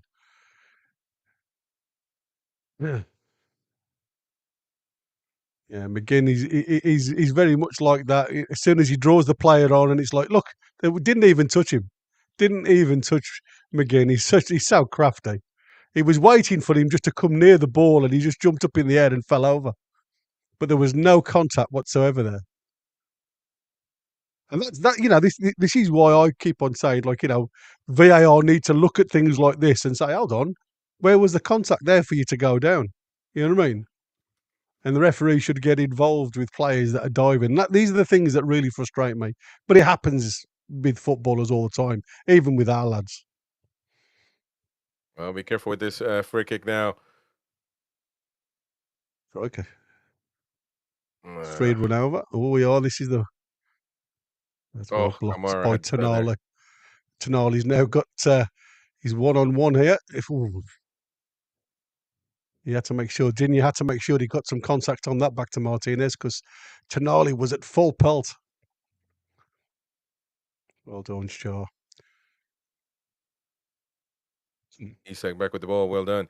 Now Gordon. Now Gordon you've all got the way some to the right space. side. Bruno Guimaraes. Bruno to think. Bruno's going to have to pass it. Well, Just keeping hold of the ball. That's all we need to do Trippier. now is just draw them on. Pass the ball around. There we go. Back to Tonali. Murphy. Tonali. Tonali. Now passing it to Burn. Newcastle taking their time. It's a great The little ball long from pass to Hall. J7. Kamara. Anthony Gordon, the man, the author of that wonderful Oh, goal. well done. Back to Gordon. Gordon. Oh, I Oh, just didn't catch it. I mean, it was a nice little give and go with Isak.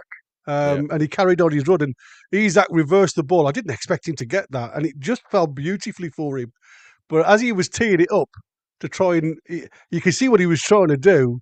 He was trying to fight that he was going to go in the far post, but hit it hard into the near post to try and wrong foot Martinez, but didn't quite do it. I see you've lost the picture there, so I've got it. Sorry.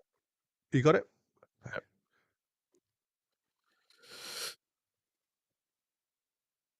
Well, it's interesting. Newcastle certainly taking their time, which is good. Um,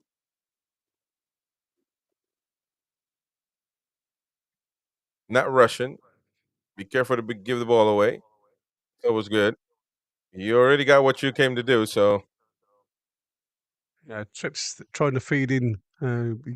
Trips went long then down the width, and Murphy played in the inside right channel, and it was nearly worked actually. Just cleared ready for Trips to throw in again, midway into the Villa half.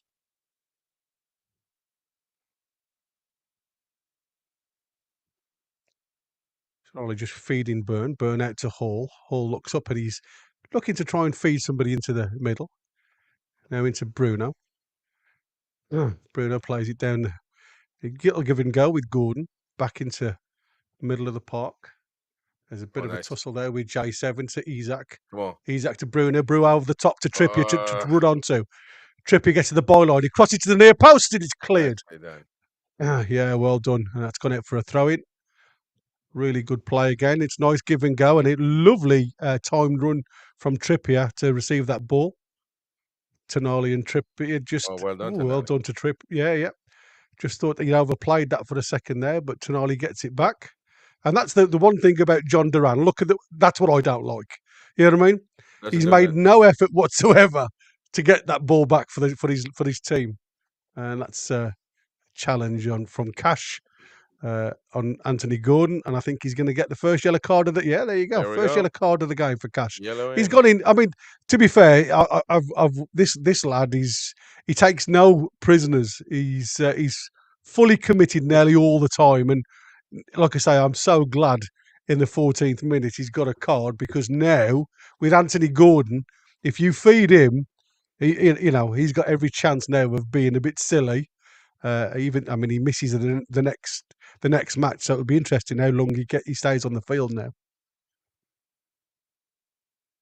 That's a bit of a hopeful ball straight into the hands of Martinez. As Martinez throws it out, picks the Dinya into your screen for me. Yeah, I yeah, cannot see any players, buddy. Sorry. yeah. That's fine. I'm just going to try and. I'm just going to say it's Aston Villa have picked the ball up. He's gone long over the top looking for the runner, but Trips is running back. I Nice. think that's Trips. Oh, be careful. Oh, yeah, it is Oh, trips. yeah. Yeah. Gotta Trips be out to careful of Tonali. Dubravka with those. Yeah, seems to have done. I mean, it's Tonali typical. giving the ball away That's now, man. poor. Yeah, that's poor. And there's that ball into round the corner. Duran feeds the ball across the box, and it's gone all the way across to the left back position. And pulled back to Cash. Again, it's Villa. We've gone that flat wall again in front of about 5-6 yards outside our box to try and stop the passing channels. So Villa have had to literally play it all the way back to the centre circle to start again, and they've tried to play a couple of nice little passes there. Dinian out to the Wow, byline, and nicely. again, well done There you go, from Trippier. Shaw. No, Yeah. Trippier, no, Trippier. Oh, it was Trippier. Yeah, yeah. Well done, well done.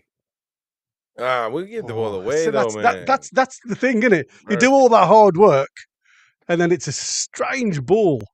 Again, if you're going to play a ball like that, you've got to drive the ball to the player. You can't just a nonchalant pass. Again, nice ball into the box, but straight into the arms of Dubravka. No pressure on that ball at all. So Hall now back into the box with Dan Burn. Dan back to Dubravka.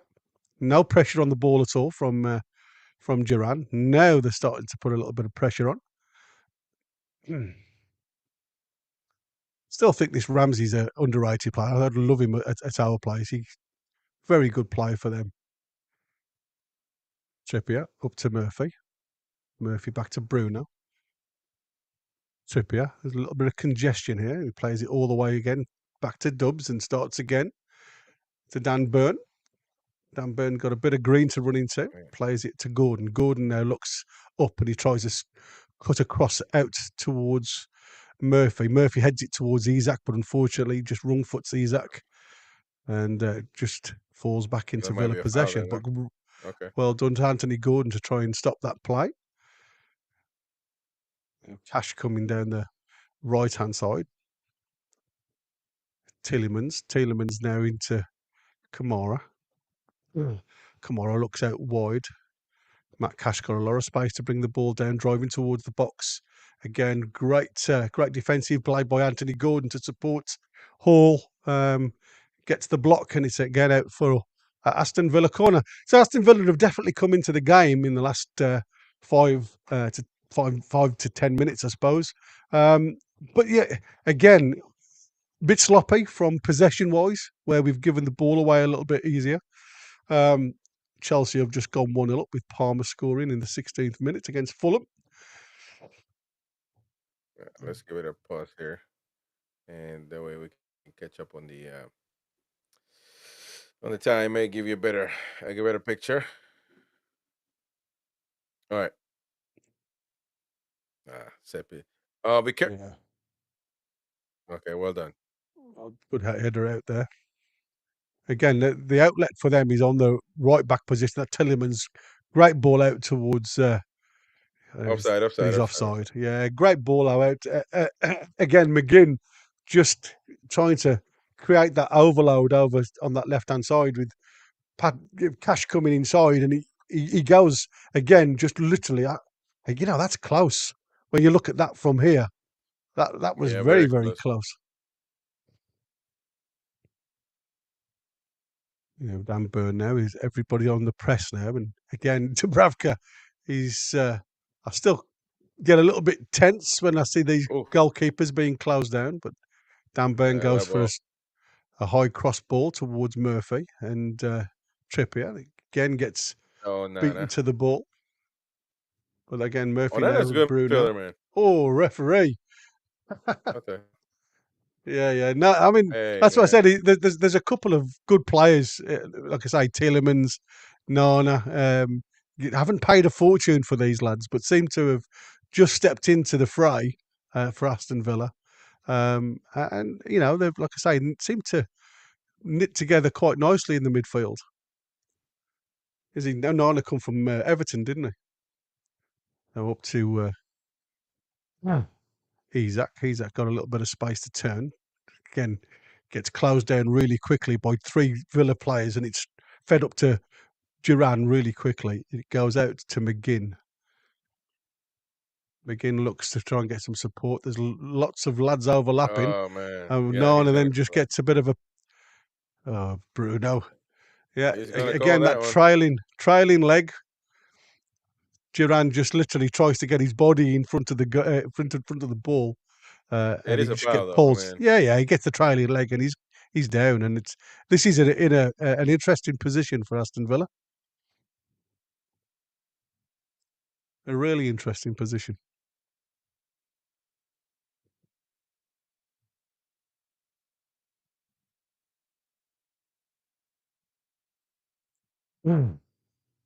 Whether they go for goal here, direct shot on goal is potential. Tillemans, Kamara.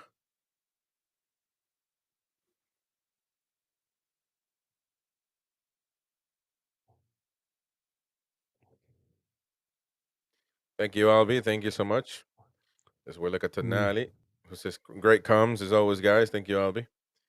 Just waiting for Tillemans. Villa. Here we Oh, go, straight off. Oh, ooh, what great a nice save block by right there. his Yes. second ball has gone over the bar. So yeah, What a good block right Dubs there by gets the Brown. down really well to his left hand side. Look at that, man. That is. Well, I mean, it Yeah, could. It went. yeah, it was quite central when you look at it from there. Yeah. But I mean, you've still got to get down to it. Yeah. Yeah. Yeah. Yeah. He stretched out pretty good. That's a good block right there by Dubravka. I thought. I don't know, man. I thought he got over the wall pretty nice. I mean, Yeah, yeah, but anyways, we get well done to Nadi there. yeah. He's fighting. Oh, There we him and go. Ramsey just on a bit of a pull of shirts there, I just to was try somebody and said get. Ramsey Go wasn't on. playing. Oh, No, Rogers, not Ramsey. Rogers. Rogers. Yeah, that's me. I always get them two mixed up, Ramsey and I Rogers. remember the Miley Lewis hole. I do it all the time. Yeah, yeah, it's crazy. You know, Emery having a few words with the fourth referee there. Yeah, it's a frustrated coach. Every losing manager has that. Absolutely. And Gordon now in the Be careful, defensive Gordon. third, just trying to find a way out. Aston Villa at the minute are just in the head with 22 over 18 in the final third passes. So again, that just goes to show the difference that Come on. we've seen over the last 10 minutes. Well done, Trippier. No, that's not a foul, Oh, man. referees. Trippier going to get a Oh, card here. a card. Man, let's take a look at that, man. That ain't, I don't know about that. It did look a little bit harsh, to be fair. It did, but I mean, I mean, it's a. well, yeah, I he mean, missed. yeah, He yeah, it missed. is. Yeah, I mean, He didn't again, touch it the ball. was an Onana just pushing the ball a little bit further, and it just gives the defender just that thought, "Oh, I can win this ball," and he's just a little bit late. That's all. But I don't think he really deserved a yellow card. So that's both right backs under on a yellow card now. So that's an interesting one.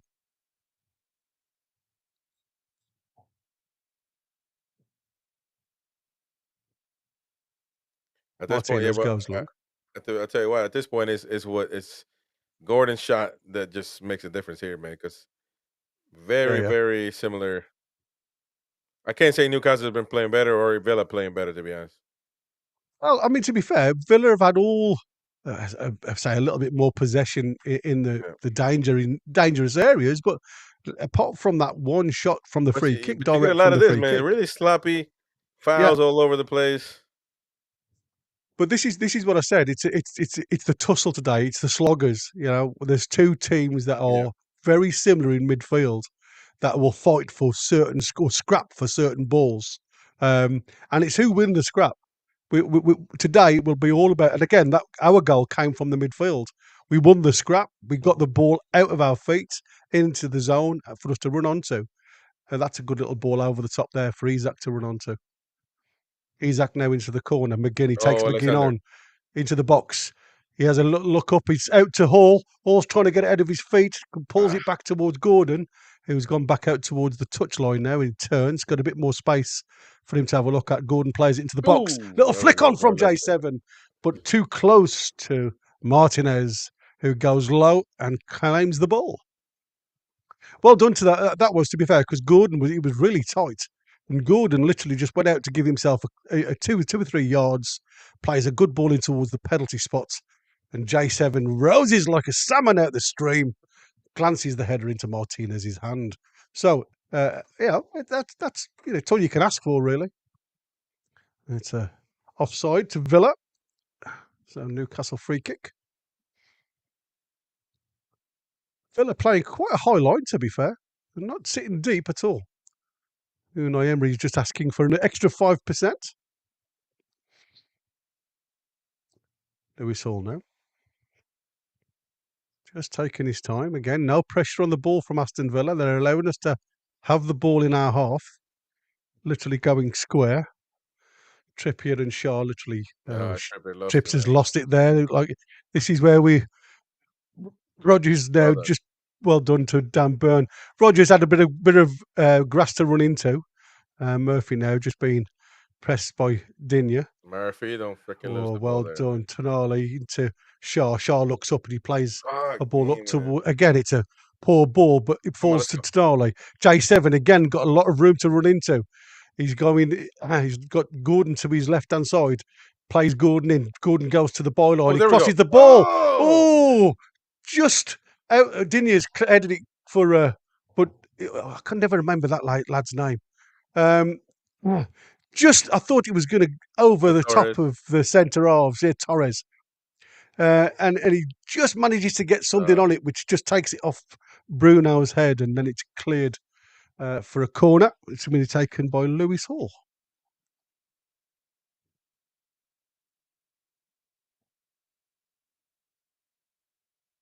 So Lewis Hall's looking up. He's got his arm aloft, ready for some movement. And Isak runs short. There we go. Plays the short with Lewis Hall. Lewis Hall looks up, plays it back towards Trippier. Trippier drives it back towards the back post.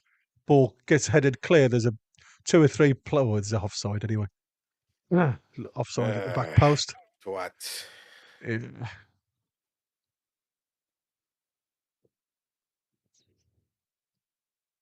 every time we win that ball and J7's got that little bit of room to run into, Villa look worried.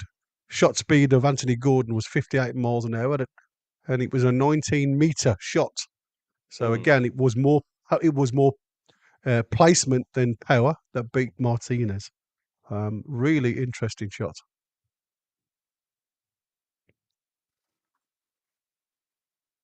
So again, like I said, Anthony Taylor seems to like himself in the...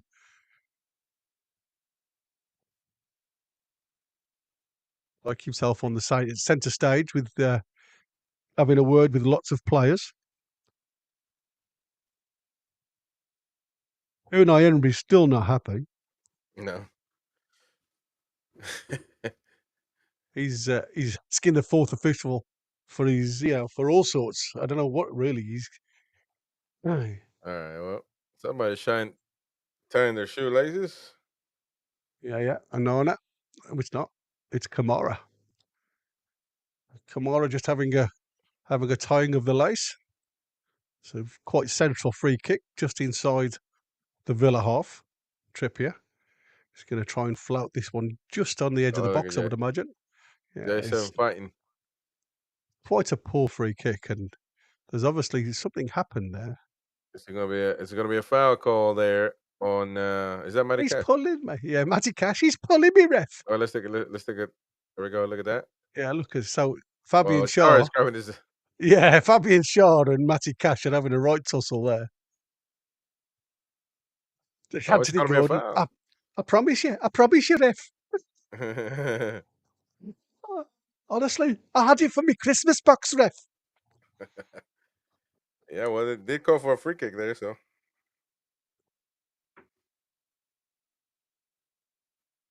I think he called free kick.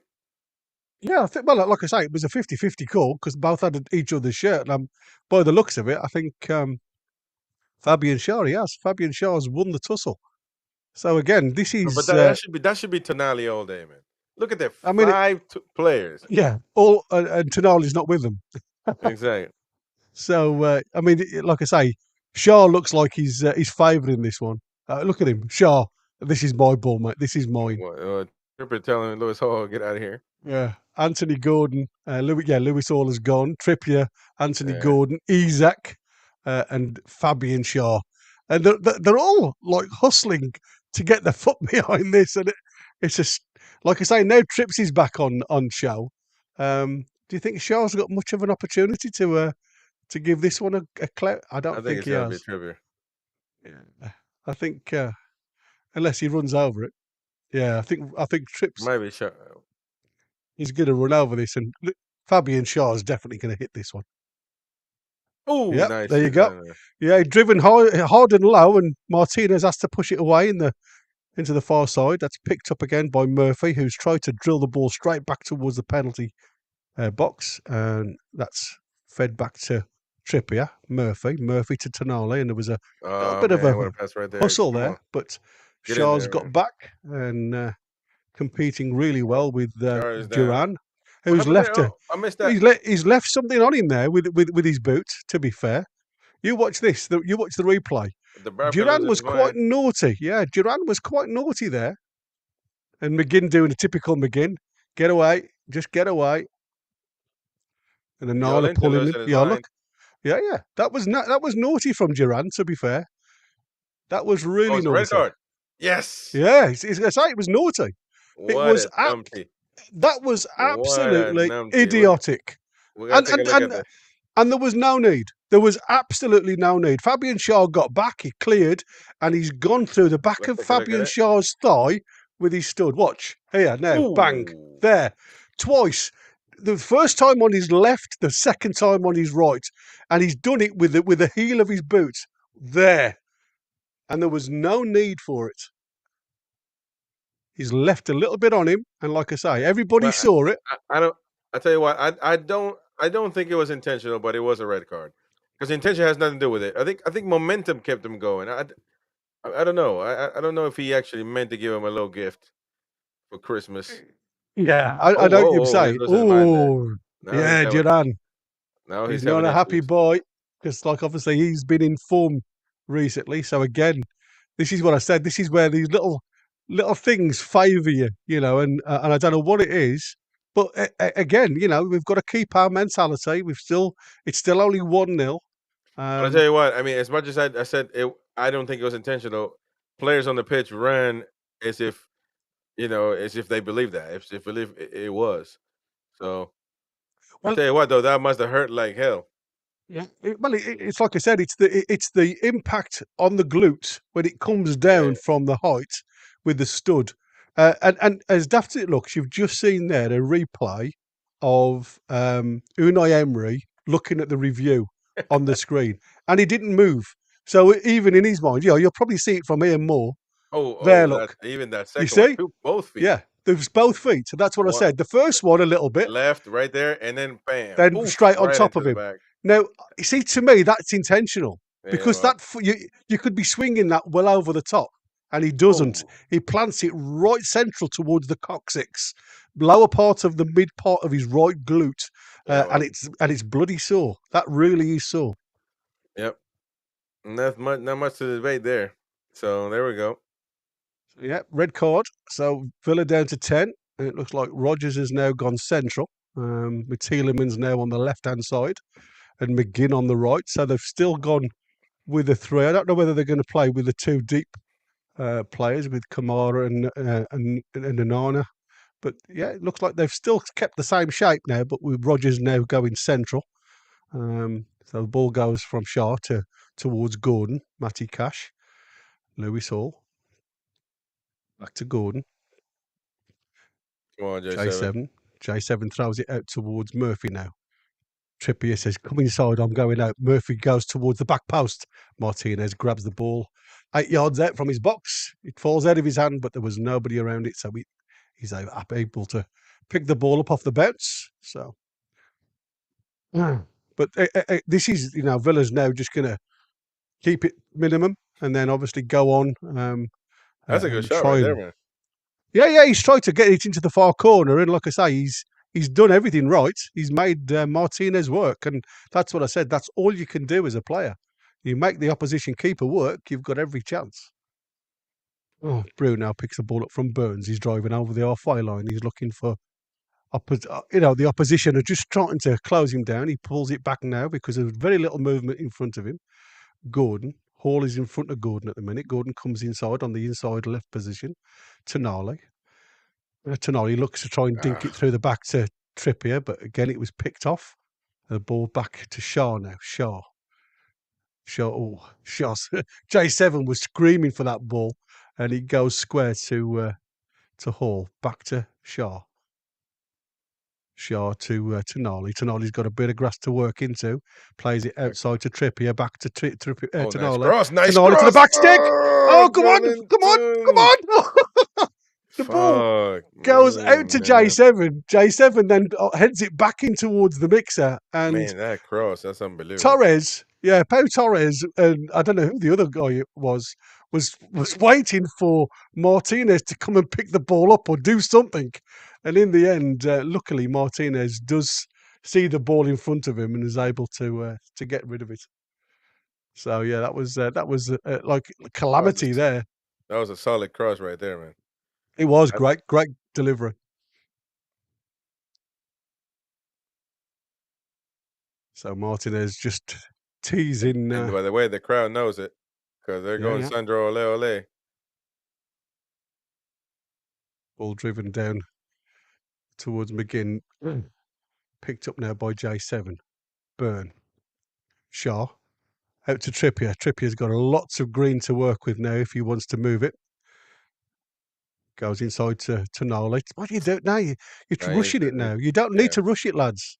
Oh, that's a sloppy pass by Villa this time. Burn picks it up. Looks on the outside, and Anthony Gordon's got loads of space to run into. Hall goes on the overlap on the outside. Gordon comes towards Isak in the middle. Isak trying to find a yard to get a shot off, but he's tackled. And now Hall's got to run back because McGinn's got, again, there's nobody in front of McGinn now, so McGinn's going to have to turn around and look for some support. He goes all the way back. Now Torres now. Onana in the centre circle. Rodgers to McGinn. And now it's just a case of keeping your defensive structure. This is where now I would say to Isak, just go and stand on the last man. Just go and sit and make him think about where you're going again. Because of this is what I love about the way we've just played there. All the passing lines have gone. So every time Villa try and play that ball through the eye of a needle, as I say it, unless it's exact, you win the ball back. Update of Nottingham Forest. Elanga have just scored against Tottenham. Nottingham Forest 1, Tottenham 0. What's do you know what the Bournemouth score is? Hasn't come up on the screen yet, so I imagine that's 0-0 as we speak. That's So a on the big halfway one. line. That's Yeah, a big it one is. for us tonight. Especially if the score maintains. Nicely done there. Yeah. So we down the left-hand channel with J7. J7 back to Anthony Gordon. Anthony Gordon to Lewis Hall. Giving it back to Gordon. Gordon looks up. Plays into Trippier onto the edge of the right-hand side. Nutmeg! Oh, yeah. Nutmeg to try and feed Murphy, but just gets deflected. And again, they try and pass the ball out to Rodgers, and Rodgers again lost it to Shaw. So Shaw to Tonali to Bruno. Back. Yeah, exactly. It's going to be, unless it's the perfect ball now, every ball should be picked off in midfield. And that's why I said we've got to be careful because they haven't got a single player, anywhere near the halfway line. Everybody's gone in a real close formation on literally within 30 yards of the penalty box. Jason, again, what we can see now is J7, Gordon and Hall are overloading that right back position. Great little dink into the box by Gordon there, headed clear. It comes all the way back though. It's coming straight back to a black and white shirt. So Shaw now looks up. He's looking for some movement. He tries again to back post towards. I thought Anthony Gordon was just going to put his foot through that, but it fell onto his left foot. And again, not having much confidence with the left foot. Onana's got a chance here. He's just trying to free Tielemans, but Fabian Schär's got onto that. They've let that drop. So he's Gordon. He gets deflected to Teo Porres, but it's again he's given a free kick from Isak onto Konza. Yeah, he's having a bit of a torrid time, Konza, at the minute. Let me see. I don't think that's a foul. To be fair, there's a little bit of contact, but again, as a player, you ain't got to get out the way. Yeah, exactly. It's crazy that. Trippier into Burns. Burns now leaves it to Bruno. Bruno wants this. He can see. He plays it out to Gordon. Gordon looks up and he's starting the movement. Movement on the inside to Isak. J7. Into Oh, Isaac. Oh, it man. just didn't quite fall to Murphy, who'd got an opportunity. Shaw has a run and he just hits it with the left foot and it goes wide of the post. He tried to place it into that bottom right-hand corner. In the end, he's got a bit of connection onto Tau Torres, I was going to say there, but it's Pau Torres. I'm Oh, not he going to. had it. Yeah, if that would have literally come through with a little bit more pace, and if again Murphy was a little bit aware rather than looking for the ball over the top, was running forward and gambled, that would have felt perfectly for him. Yeah, the end product from Man. Fabian Shaw wasn't quite there with his left foot, to be fair. Has Farmers has Murphy been his latest self, or more like Eddie Murphy? Murphy Yeah, hasn't been it tonight. it's not been a classic showing by any means, but to be fair, I don't think anybody has really hit the headlights yet, apart from, like I say, No. probably Anthony Gordon. Anthony Gordon, J7 have done really well, but everybody else has made lots of mistakes because they're rushing. They're trying to break the lines of Aston Villa all the time. And again, there's loads of space for Trippier to run into. He plays it into Murphy. Murphy looks up, plays it back to Bruno. Bruno's got Tonali squared if he wants him. He plays it into Tonali. Tonali looks up, gives and goes to J7, but it comes out to Lewis Hall. Lewis Hall plays it out to Gordon. Gordon looks to go byline. He crosses into the middle of the box. What the Murphy heads it backwards because, I mean, the ball was behind him, to be fair, but he may have let that go. It may have been better. That's crazy. Time out, man. Yeah, Murphy clears it for Aston Villa. Let's just say that. Have we got a chance here? Oh, come let's on. go. Isaac's into the byline. It Go left, on. It left. Oh, It went out. It went out. It went out. It went oh, out. you're joking. It went out, man. Oh, you Fuck me, man. I think he was. He's We saying it gotta went look at out. it, though. Yeah, I want to see this. I saw space. I saw green space. That's why I said it. Yeah, I mean, but you've only got to have a little bit of the He's ball. onside. It's here. Is he offside? It doesn't look offside there, to be fair. And then he gives and goes. Right there, he should have He crossed. touches there. Yeah, it went Oh, out. yeah, it was. It was. Yeah, and his first. If he'd have done it, like you said, the first time, rather than having that second and third touch, Yeah, look, it's well out. Yeah. He's absolutely spot on there, the linesman, to be fair. Yeah, I'm glad everybody can miss that header because The header, the clearance for Aston Villa. Long clearance from Martinez, only gets the head of Dan Burn, drops down to Tonali, who's took a bang on the knee there, and the balls fell back to Konza now in the Aston Villa goal box. Again, Konza's just looking up, and there's no movement from Aston Villa whatsoever. We've had 8 shots to Villa's 3, and 3 on target to Aston Villa's 1. I mean, to be fair, we've got a chance here. Go. Come on. Bruno's got a chance to square to Tonali. Oh! I mean, that's a great save, to be fair. That is a great save. God, man. I mean, that's what I said. If you're going to hang around in them positions, I mean, it was a miscontrol by Tielemans, by Bruno. Bruno squares it, and it's that first time hit from Tonali into the corner. And, I mean, to be fair, he's just... look at that, man. Martinez just flings himself right, and he's got his hands onto that. Man, that with his fingernails, man. Yeah. Just gets enough on it to push it round the post. So here we go. Trippier now with a corner. Plays it into the box. And it gets headed clear from Konza, but he's coming all the way out to the right-hand side, and J7 manages to tussle with Rodgers. Oh, be careful. Oh, here we go. Be careful. Rodgers is now saying that he's been smacked by... They want a red card. Yeah, absolutely. And that's exactly what they'll be looking for now. Oh, a yellow card for J7. But J7, because he was pulling on J7, and J7 did something. But but look at this. Look, see, Rodgers, right, has been rolling around as if he'd been Pomaxed by somebody. Now the cards come out, right? No, there's nothing on that. There's absolutely nothing. The cards come out, and now he's arguing, the fact that he's only a yellow card. but What he's a not holding sight. his face anymore. Oh, mate, I tell you. But again, you've got to be careful now, J7. It wasn't needed. That's all I'm saying. Actually, yeah, I do agree with B Rankin. He was fouling J7 Yeah, the yeah. whole time. It was a tussle, and that's why he's thrown his arm out to try and get rid of it. But again, he's put himself under a lot of pressure now. What a soft twat, man.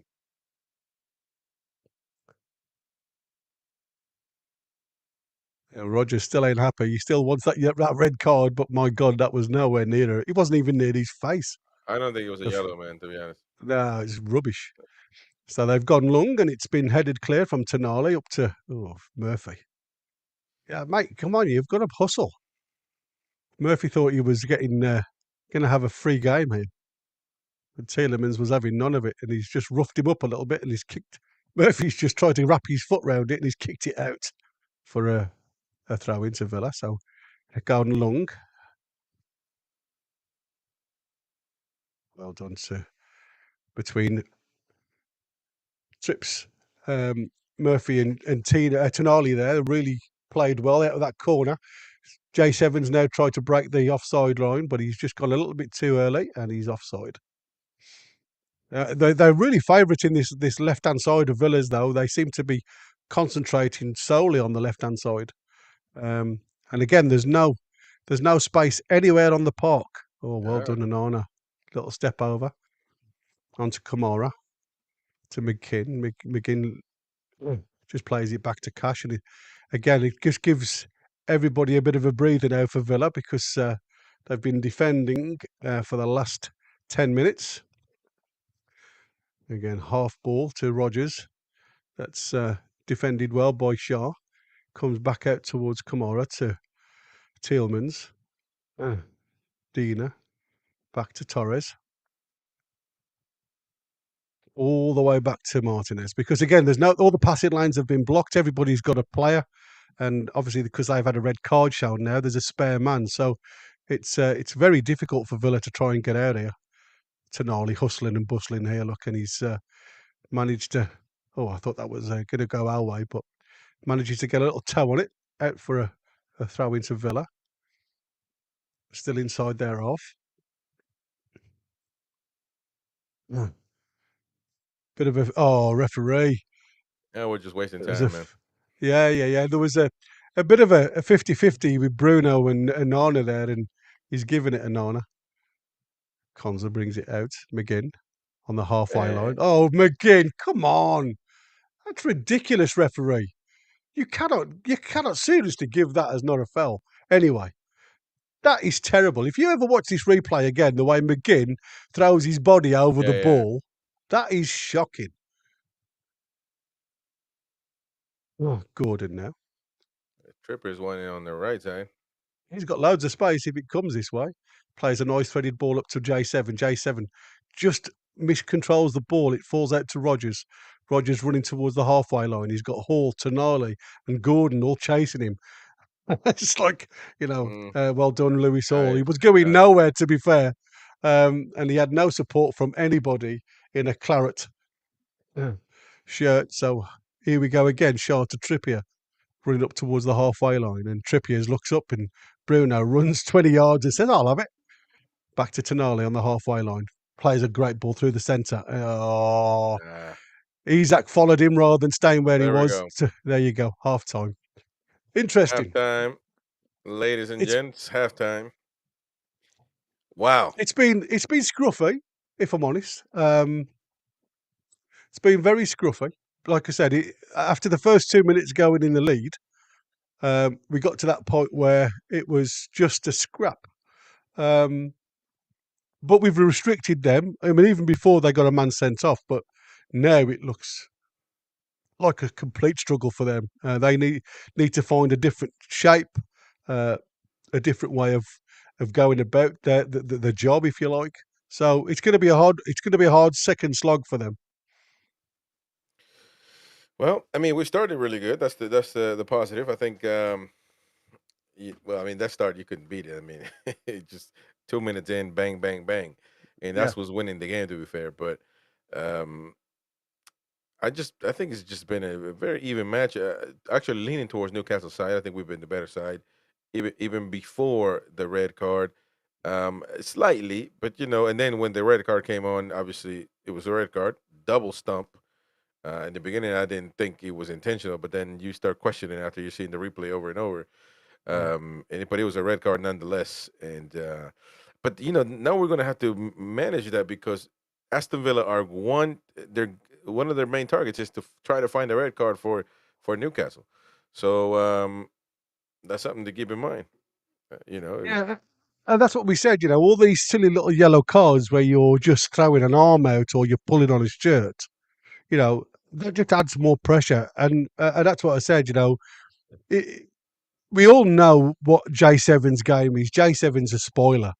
But when you are deep in the defensive zone or on the left hand side, you're not going anywhere. There's a player behind you. If he comes and pulls you, then just either go to the floor or block the channel. So if he does clear it, it goes out for a throw in. But when you put the opportunity for the referee to do something, and that's what he's done by putting his hand towards the top of his chest, you have to. The referee is always going to make a decision. And like I said to you before, the one thing about Adkins is he always wants to be in the attention. He wants everybody's attention. So we have to be. He has to be careful now going forward. And the last thing we want him to do now is spoil his game. mm, let me gotta sort my camera out real quick, but I'll be here. No worries, I'll No be talking worries. to you. I'm just having a quick look at what people are saying. Rogers is getting that Yep. yellow. Is BS. Yeah, exactly. That's killer goal, says Franz Hendrick. Yeah, you're absolutely right. It's a great goal. Um, Would be Varmers get Trippier off. He has a yellow. Who comes in, Kelly or Target? Crikey, that's a hard one to Uh, even think about, isn't it? man, I mean, I I don't know. I mean, Target. You feel like Target would need some minutes at some point, but is he? I don't even know, man. Target's just. I mean, as much scrap. I told people already. We need to sell him, but I mean, I mean, what you could to do be honest, now. I don't know that Trippier's been doing bad. I mean, people are No, saying bad no. on the chat though. No, I no. just don't see You it. see what you could do now, and again, we know Eddie won't, but here, this is a perfect opportunity to throw Kelly on, go three in the back with Burnshaw and Kelly, throw Hall a little bit further up in the field, and play like a 3-4-3 system. um, because of the way Villa are set up now is they're only going to have one player if anything going forward. So you don't there's certainly not going to be any domination going forward, and if you keep your shape the way it Right. is, you will be able to manipulate the ball a lot more in that final third because there's a lot more competing for it. And that's why I said that the one thing that always gets me with Eddie Howe is he never looks to dominate possession now, and how he can manipulate what the opposition are now forced to do. And we had a similar situation against Liverpool last season when they went down to 10 men. He didn't change anything. He kept this flat four. Again, it's still quite open. And we saw that when Nunes goes running through and you can get a shot off from 20, 25 yards, anything can happen. And that's how I look at it now. Yep, I agree with you. Can you hear me good? Oh, yeah, very good, mate. Okay, good. I'm just trying to better our private chat experience, if you will. But other results, Gary, what do we got going on, mate? Do you know? Uh, uh, Nothing special yet. My missus is coming waving these bras towards me. I don't know whether they're mine or Ooh, hers. that's the question. That's Yeah, the good one. exactly. I'm not gonna ask these. Very nice. Hey man, Oh Jesus. I like Fulham's outfit today, man. Yeah, yeah, uh, actually, let me. yeah. I think, like I say, the results at the minute are again Forest winning 1-0 against Tottenham, and for me that would be probably ideal as a draw. I think would suit us more than anything else. But great finish from Elanga, to be fair. Um, Bournemouth Crystal Palace is 0-0, which is what we said. It's one way or the other. and Southampton, West Ham, which really doesn't affect us at all, is 0-0 as well. So Wolves, Man U at 5:30, and Liverpool, Leicester again doesn't really affect us at 8 o'clock tonight. So it'll be. I'd love for um, Fulham to get a goal back against Chelsea, so that ends up as a draw. And obviously, I'd love Tottenham to get a draw as well against Forest. But Forest are Hmm. flying at the minute. Yeah. Some people question whether they're going to be there, but that's irrelevant. They're doing it now. To a certain extent. Are you good? You see a good picture now? Yeah, it's. I mean, it's hazy, but I mean, I can see the picture. Okay. I trying to sort something out. That's okay. Well, right now, there you go. It's Southampton West Ham playing right now, 0-0 as far as we can see, unless There's something else comes up. some big saves by the keepers in both sides on that one. To be fair, Yeah, there's certainly something to look at, and that is Lopetegui. What happened there? Somebody throwing on the Tiger stretcher. Tiger Studios. He's saying, "Where are all the Murphy lovers?" Just shows why he's shite. Um, like I say, Yeah. he's not had the best first half in the world. But you know what? Like I said, it's been a bit scrappy a lot of the time. To be fair, a lot of and it's like I said to you before. The amount of times we've had to change this right hand side. If you think, Bruno's now come on the inside right position. You've got Murphy up on that right wing now. Murphy's got Trippier to work with. So it's been the worst point, if you like, for us, that right hand side, because there's been so many variations of players playing with who. And like I said, sometimes it's all about communication and the way you work and that little cohesion. And I think it's always been disrupted. And like I say, what that makes is lots of individual mistakes from players because of anticipation of where they think you're going to be, and you're not there. Uh, I'm saying that that's not an excuse for some of his play and some of his wayward passing. To be fair, um, but like I say, it does mess about with you when when you're playing with one person. You just start to get a bit of a relationship, and then Well, you bring somebody else on, and it changes the effect of the game, if you like. I tell you what, man, that Murphy header, that Yeah, header that was back, classic. man, it just took me out. Like, and I'm looking at, and I'm trying to protect Murphy because I'm looking at the chat. Like, hopefully, Beer didn't see that, man. Yeah, yeah, That would have been, oh my yeah. god, it just wasn't good, Um, man. I mean, to be fair, it would have been lovely if that would have fell to Tonali's volley into the top corner, because then you'd say, you Oh, know what, what a pass that was from Murphy. What an do you guys assist! do you guys not see me on screen? Oh, you see me, don't you? Like, do I? Well, to be fair, I haven't got you on screen. No, I don't, Uh, mate. You're not there what the because hell? I've closed you off Do you completely. see You me see, now or no? no, there's nothing there. You are in the background, but obviously there's no camera on you. I must admit, What? I'm not liking this 4K camera of mine. It's so intense, it's unreal. I can see myself, and I know I just noticed in the chat that I couldn't. Well, Yeah, that's not I've good. literally just had a quick look, and I don't know what it's like on YouTube because I'm not looking at YouTube. It's worse when there is actual evidence. Yeah, I mean, it was a poor one. It really was. Mm. What And you're about right. There you go. You're back. You're back. what the hell, man? Sorry, mate. I wasn't looking at you because I was No, looking it's at good. Well, I started all looking the at on the right side, and I was like, "What?" Sometimes this software we see things that we don't see on the on that the we on the don't live. see on YouTube and stuff. Yeah, I Uh, know it's ridiculous. Now I'm back. Well, there we go. Stephen Harkins there, James Cuff, everybody, Woodby Farmer, Kenny W, Peter Moyle, everybody in there. Peter said something about the stump. It wasn't a stamp, but he didn't have no need to come down on Char like that. Well, that's the red card. Red Yeah, card all day, man. I think by trying to hide, you're bringing a foot down onto a player's back when you're falling. Um, people will always say, "Well, he didn't mean that." You said that at first. I mean, Yeah. you could actually see the intention. Not really with the left foot, because that was just you can always say, "Well, that's your landing leg." But with that right leg, I mean, it was so much easier to miss Shaw rather than put your foot through him. But it is what it is. He makes the decision, and he's been given the red. And it, would it have been a harsh decision if it was towards a Newcastle fan? Well, I'm sure there'll be a lot of people in the chat that would say, well, that wasn't a red card.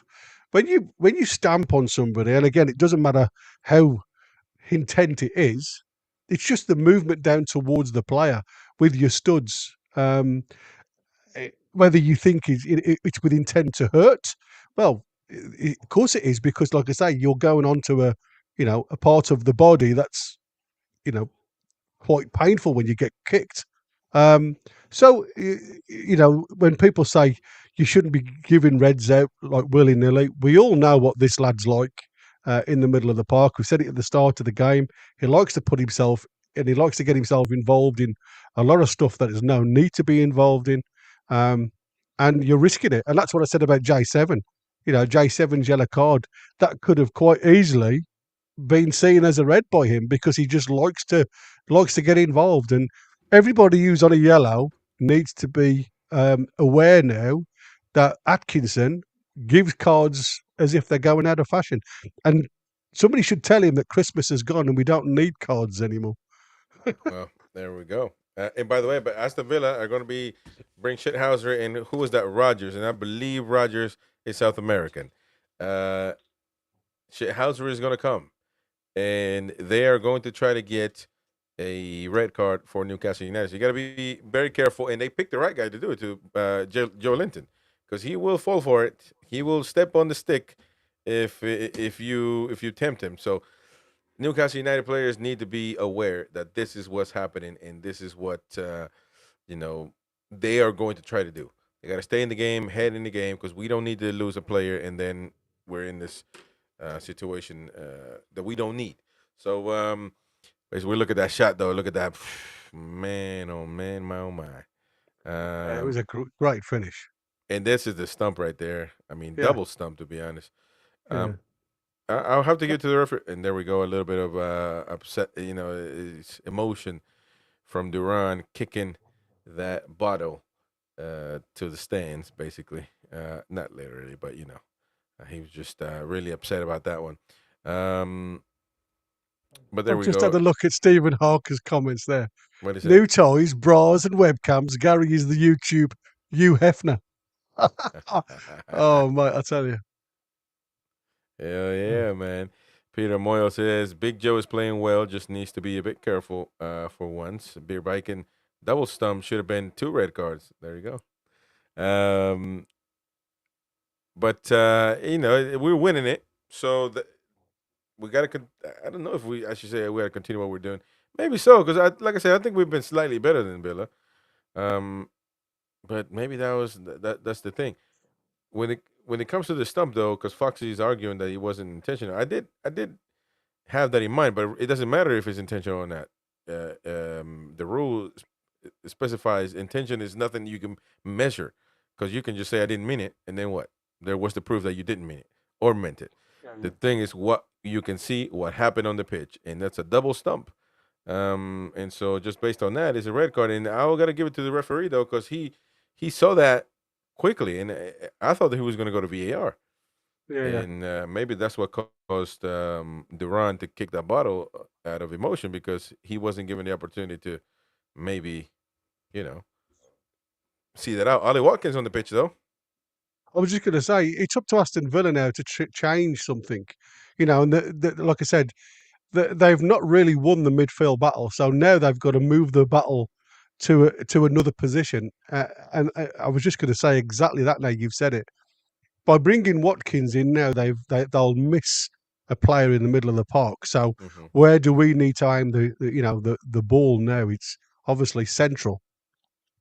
But what we've got to be Yeah, careful of now is how they deliver the ball up top. If we commit those bodies like we've just seen too high up the park, we can be caught. Uh, I say not with Watkins' amazing pace, but he has got pace yeah. around him. So we've got to Well, be a little bit aware of it. they replaced one nice striker with another one, so there we go. Um, And the second half is underway, ladies and gents.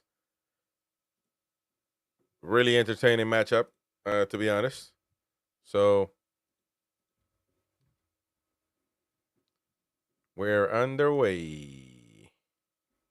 You want to do the commentary, or do you want me to? I'm fixing the timer. They're going. So Lewis Hall now brings the ball down towards the halfway line. He plays it inside to Bruno. Bruno to J7. J7 now into Tonali, who's again the deeper of the three. Out to Trippier.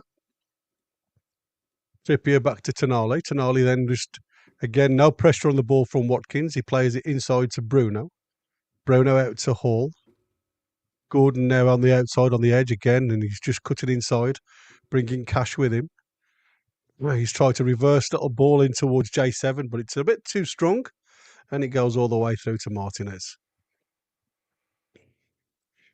And again, it's about what what Villa can do now with this new formation they've got by moving one player out the in the middle.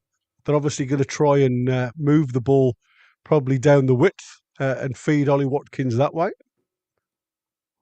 Tonali in a little bit of a tussle there, but again loses the ball, and it's back Bruno to Shaw to Trippier, who plays the ball square to Burn, who's got lots of grass to move the ball into.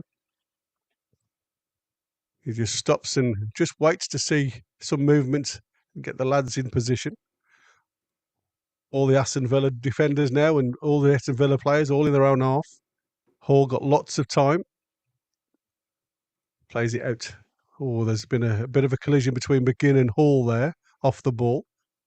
Gordon into J7, J7 into Tonali, Tonali back to J7, who moves it to Bruno, Bruno out to Trippier. Trippier looks up and he plays the ball into Isak. Oh! Isak square! Gordon just hung back from the back stick and it's gone out for a corner. Just looking to see if that was, no, he wasn't offside.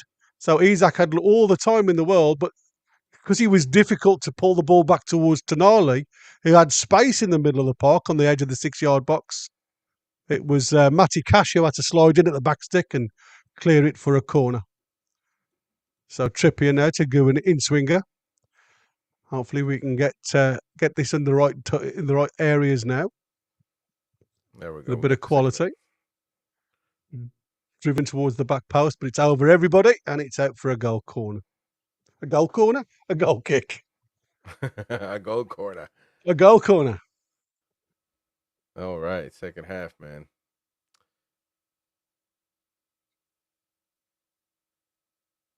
Yeah, we just need to settle down again and just see where these guys are, trying to play now. And like I say, because they've changed some of their players around. Oh, Tonali. Oh, Tonali got a kick directly onto the knee there by Ollie Watkins. Oof. That's obviously jarred the kneecap back. Oh yeah, right into the. Those hurt, man. They do. It locks out the kneecap, and obviously you're not a swan. The joint only goes one way. So Burn up to Isak. Isak back to Burn, and again it's all about movement now.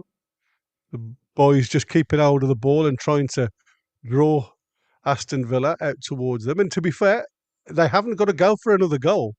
And I think this is something that they've got to be aware of. Just keep the ball if they have to. Just slow it right down if they have to.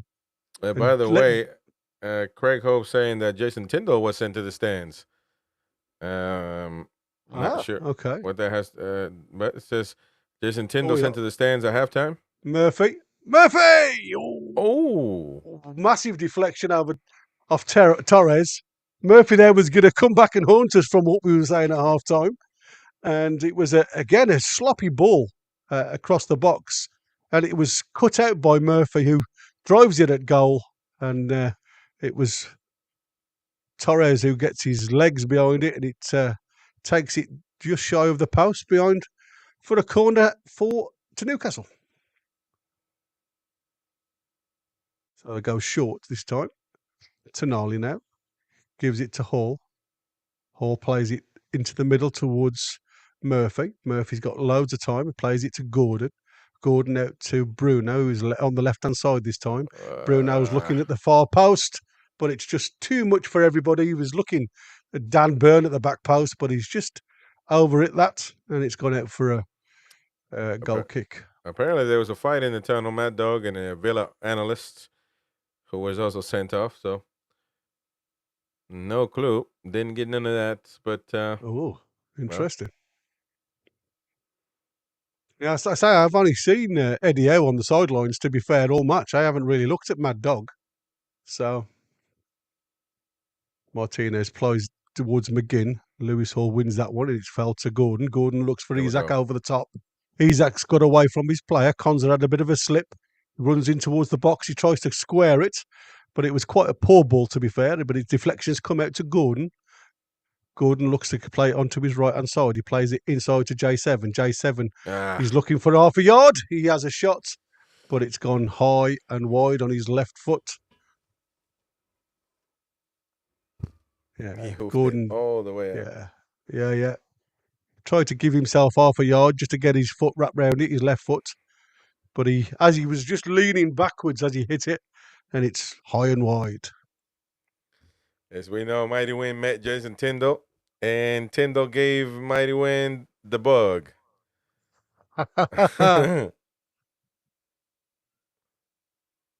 Yeah, Tyndall's fault.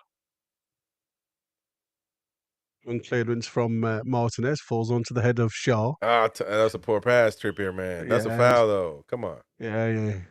And again, this is that, where they get a bit frustrated, and that's all we've got to do. We've just got to keep frustrating them. Now Bruno picks it up in the centre circle. Again, lots of green stuff to run into, and he plays it out towards Lewis Hall. Lewis Hall gets it out of his feet. He plays a ball. That's a great ball, but again, there's not any body on that back stick to have a look at it.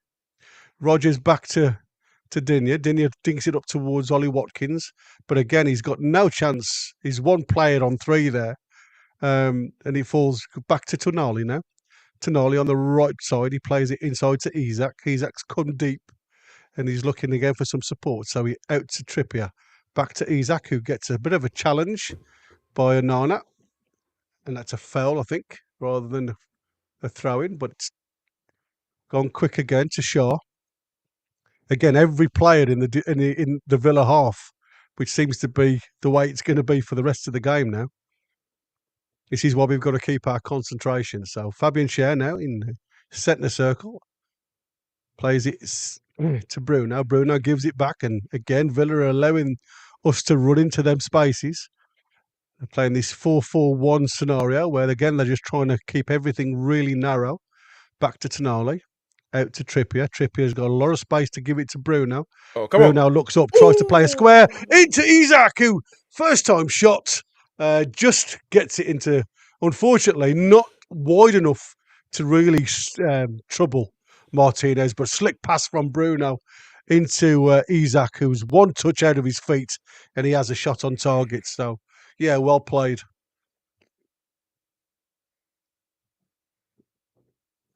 Yeah, he had to pull the trigger real quick. Didn't have but the quality was there. You can see that, though. Yeah. You know what I mean? Just literally the first touch was enough just to get the ball in that turn to get a toe poke at the ball. So, really, really good stuff. Villa now with a throw-in for the first time in the first half, really, into our half. Digne plays the ball back to Torres. Torres back to Konza. And again, Newcastle are just pushing Villa all the way back to Martinez. Martinez looks to go long again, but this should be meat and drink for all of our players, which it is. Yeah, if that's their tactic, that's great for us. Yeah, absolutely. God, come on now. Yeah, we got Trippier now, who's got a bit of space. Murphy on the outside. Murphy now plays it inside to Bruno. Bruno up to Isak. Isak tries to bring Murphy into the ball. Nice little give and go to Trippier. Oh! What What There's the a free hell? kick here, surely. Oh, it's offside. Looked like it was handball there from Digne, I thought that was it. but I think Isak was just offside. I'm going to have a quick look at this again. Isak plays the ball to Murphy. Murphy to Bruno. Offside. Oh, yeah, he's offside. Yeah. But it was a handball. Oh, yeah. What's it? No, they're not gonna call it. So No. Well, the first offence was the offside, so they can't really call that. yeah. So Okay, true.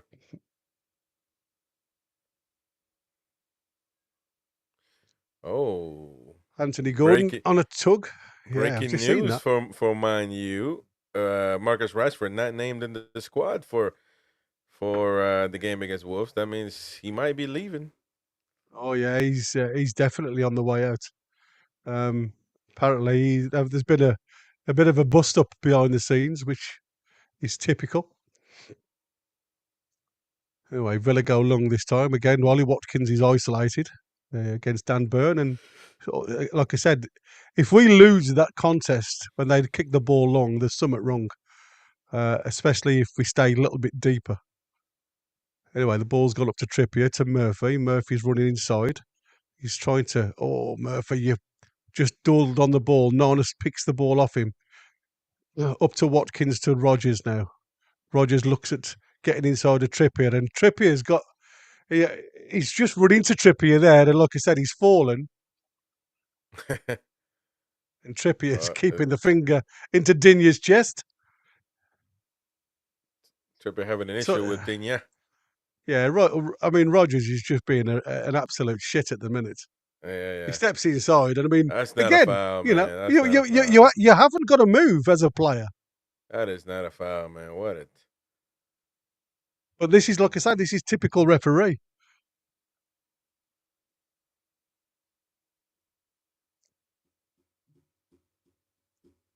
I'm just trying to work out because I thought Rogers had gone off for Ollie Watkins, but obviously they haven't. So I'm just trying to work it. Was it Kamara that's gone off? I think it might be Kamara that's gone off. Oh, dangerous free kick. Look at McGinn here. McGinn, this is something that McGinn does regular. Oh, fuck me. Oh yeah, Dubravka come flying out for that and it was headed clear. Well done, Dubravka. But now Dubravka, yeah. They could have So scored on that one, man. They could have scored. absolutely, yeah. There was a bit of a mix-up there because it was headed clear by J7, I think, who got in the way of Dubravka. But luckily, like I say, he didn't fall in a dangerous position, and they tried to do something down the right-hand side, but didn't come to anything. So Newcastle build up again, and with great vision there from Anthony Gordon for Trippier, who's moved the ball left to right into Murphy. Murphy now to Bruno. Bruno back to Trippier. Back to Murphy now. Let's go Plays a little Tonali. ball inside to Tonali. Tonali just having a look to see where he wants to go. He plays it out to Trippier. Trippier back to Bruno. Bueno, Murphy. Nice little ball to Isak, Murphy. get in! It's across the ball, square. Isak! Yes! Assist for Murphy again. Oh my God. Yes! Get in, man. Get in. Great team effort as well. Really slow build up on that right hand side. They didn't rush it this time to try and get the ball in behind. And it was a great little move, give and go. Murphy runs to the byline, square ball. Isak literally had the key for Newcastle just to put that ball in the net. Nobody went with him. Great run. And a great ball from Bruno for Murphy. Perfect run from Murphy. Perfect ball when he saw it. Perfect ball with the assist. Perfect team goal. Well, good assist from Murphy, guys. I know you guys were hating Yeah, on. exactly. And this is what I said.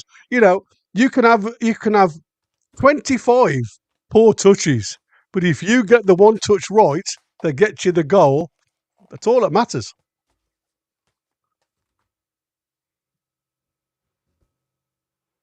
Fucking hell, man. And what Newcastle United are doing right now.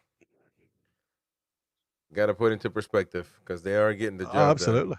Yeah.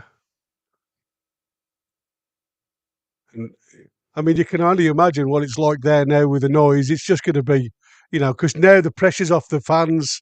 There's going to be all the singing in the stands now because, I know it sounds stupid, but when you're still 1-0 up, anything can still happen.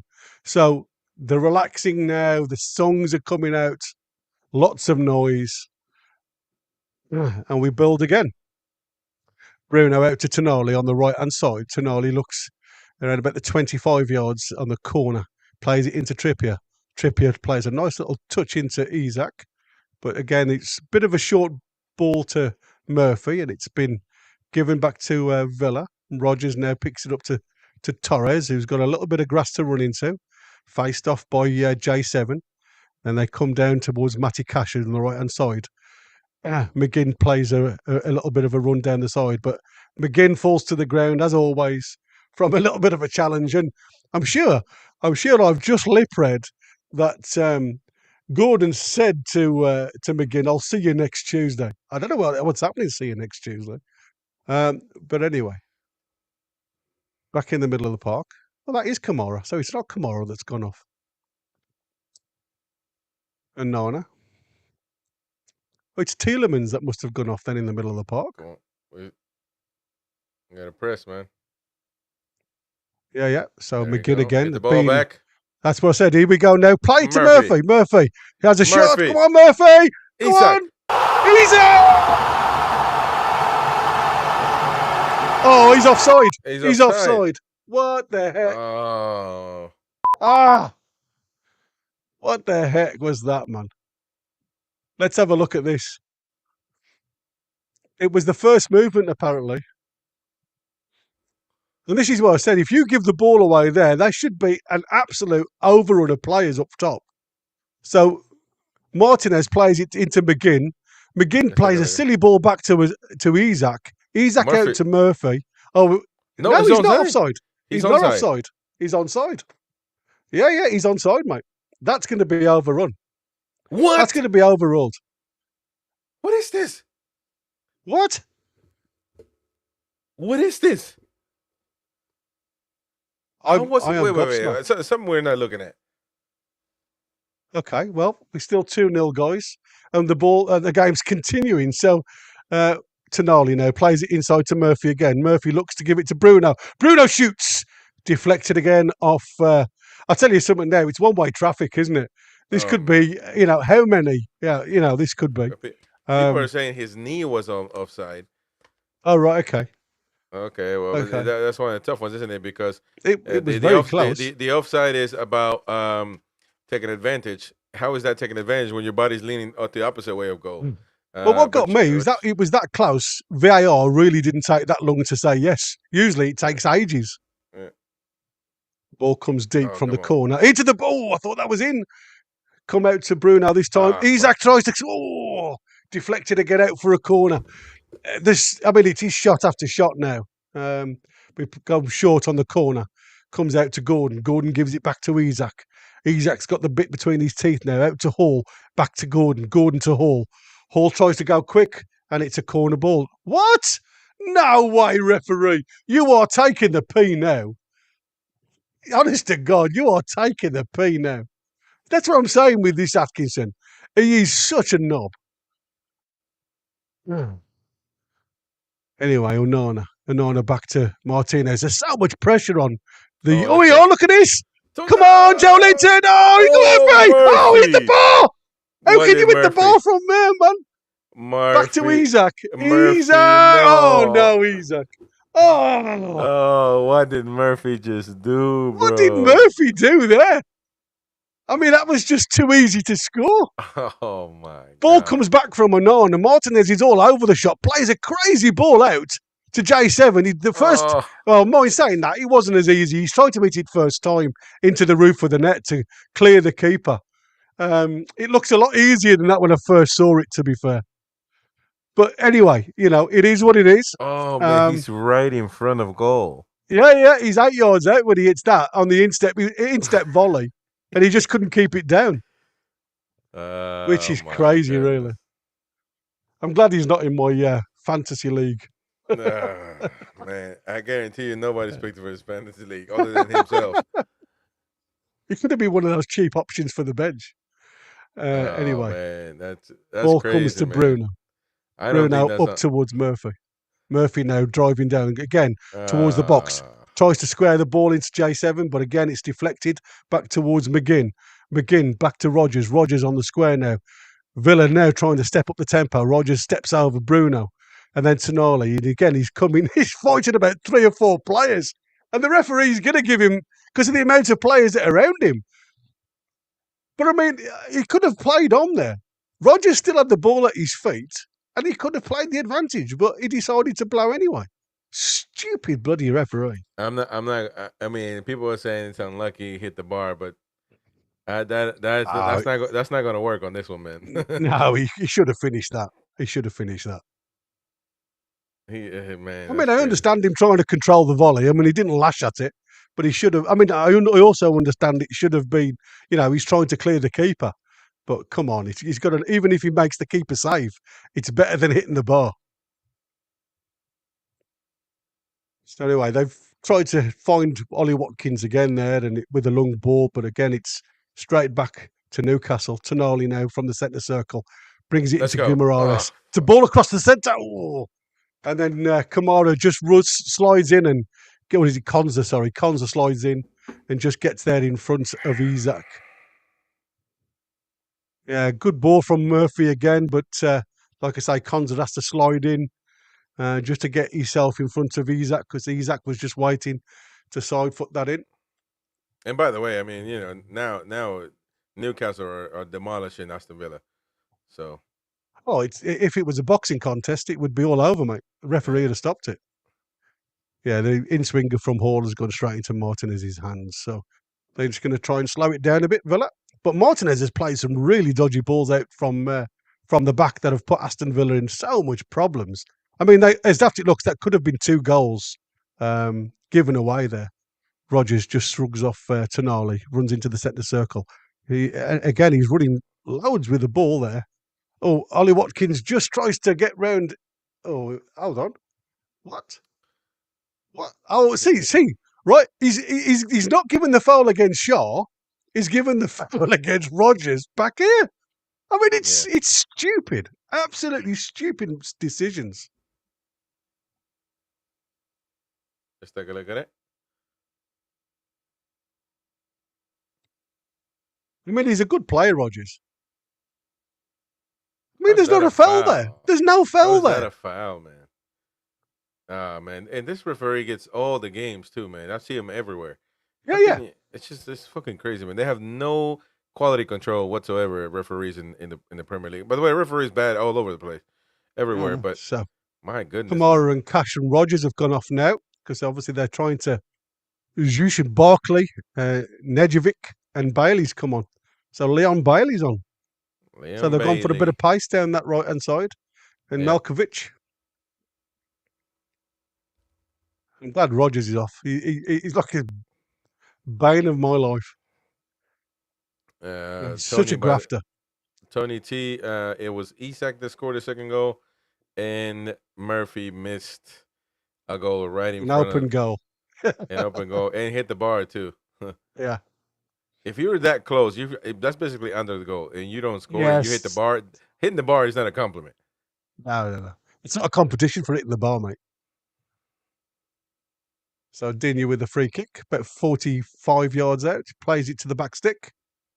Tries to get Onana. It's headed clear by J7. Bit of a coming together between Onana and Shaw there. Bailey now. Oh, Bailey puts it back into the box. So that's a really good man, clearance from that's a good Trippier. save. That was a great cross from deep cross, That's a good angled one. into the back stick from Bailey. Bailey drills it in there and tries to get Ollie Watkins in the back stick. And yeah, great interception from Trippier.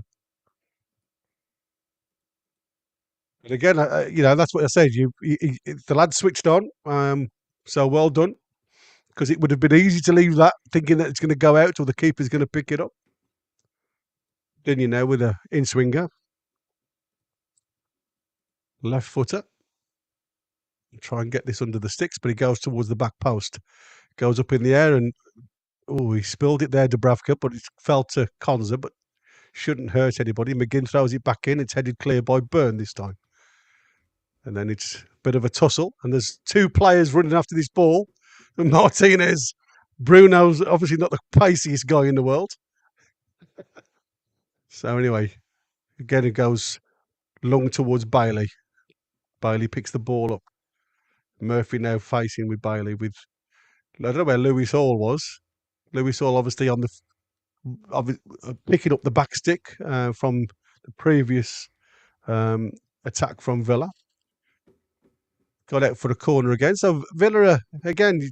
This is what happens when you put in the substitutes. Sometimes you can just run with the substitutes. They just seem to gel straight away, and it seems as if that's what's happened with Villa. Again, gone to the near post this time. Headed clear by Isak. Another corner. We've got to keep aware now what's going on.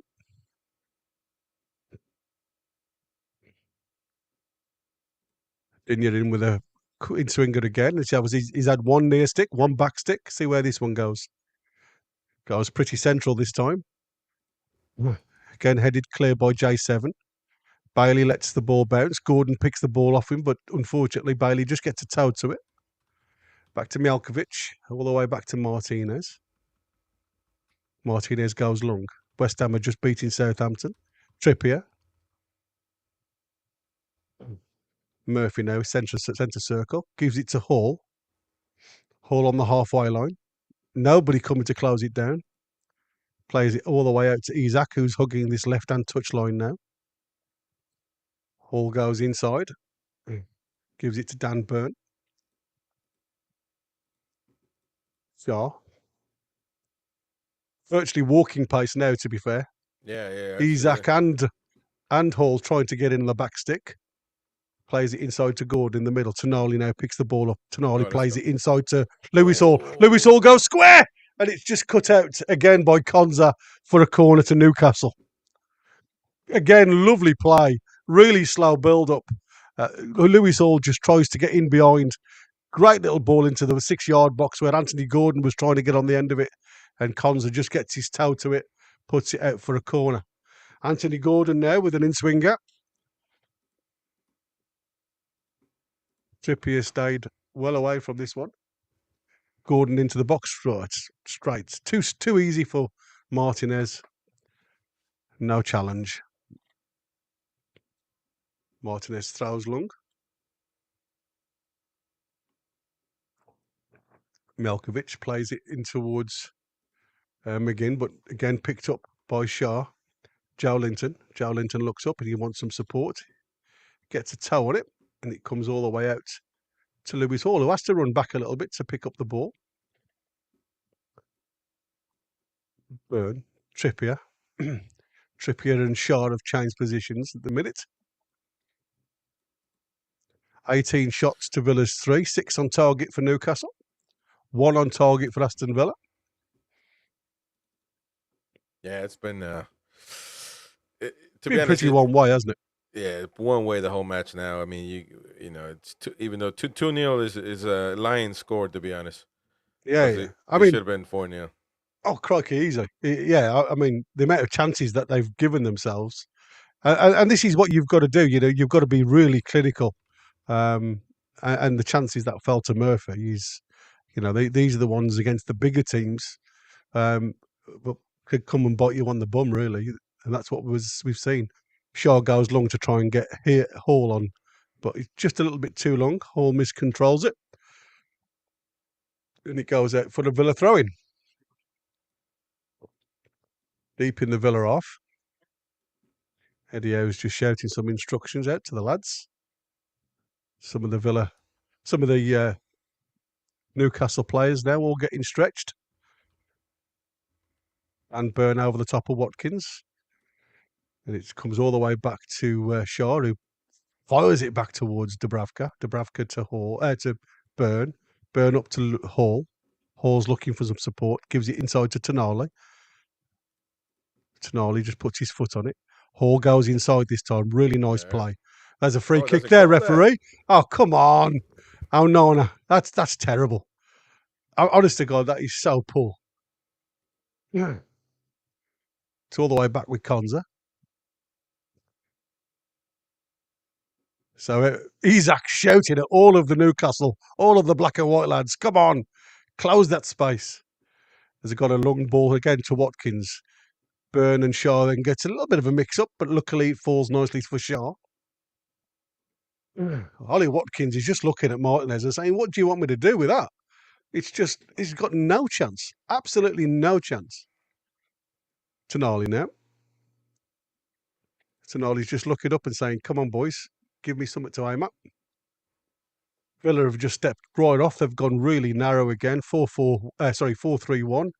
And it's, Bruno just saw Isak in the corner of his eye, just playing on the angle, and he's tried to play a ball round the corner. Blind ball, if I can say that, and he's unfortunately didn't quite make it. But again, Villa do well, playing out of on the back, up to Careful. Watkins, or up to Bailey. Belkovic on the side of him, Mielkovic, I should say. He closed down by Gordon, plays it all the way back to Onana. Barkley now. Oh, Trips is asking for a sub for a Yeah. change. Yeah. He's gone. Fuck me. He's gone. Yeah. Trippier is down. gone. Fuck me, man. I mean, I don't know what happened there, but he seemed to just slow right down, didn't he? I mean, I don't know how that doesn't go in. The ball comes. It's flicked off Shaw's foot, and it's so close to the near post. But we're on 77 minutes, and Trippier has. I don't know what's happened here. I really hope the target is about to come on for the first time in 20 years. So I guess hell did freeze over. Yeah, targets and Barnes is coming Barnes. on, and Willock.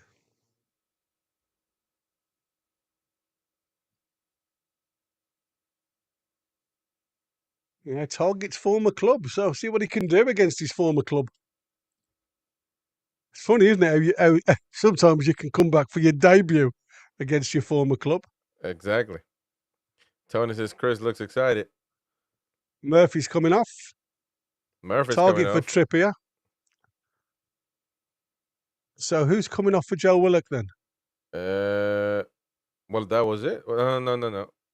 So Barnes is going on the right-hand side. Willock might be coming from Joe Linton, maybe. Maybe, because he's got a yellow card, so potential. I haven't seen who's Joe Linton is there, so Joe Linton's still there. I don't see Tonali. Unless it's Anthony Gordon. I don't see. Oh, Tonali's there. Yeah. Oh, it is. Oh, it's Gordon. Anthony Gordon. Yeah. Which is fair enough. Ball comes in from a Villa corner. It gets headed clear. It's McGinn. Back to Digne. Oh, he skipped over Willock. Plays the ball towards the centre of the box. And it's headed. He had a free header there. Yeah, Pau Torres. And he's just headed it weakly to the back stick. But that was a huge chance. I mean, he rises well, to be fair, behind J7.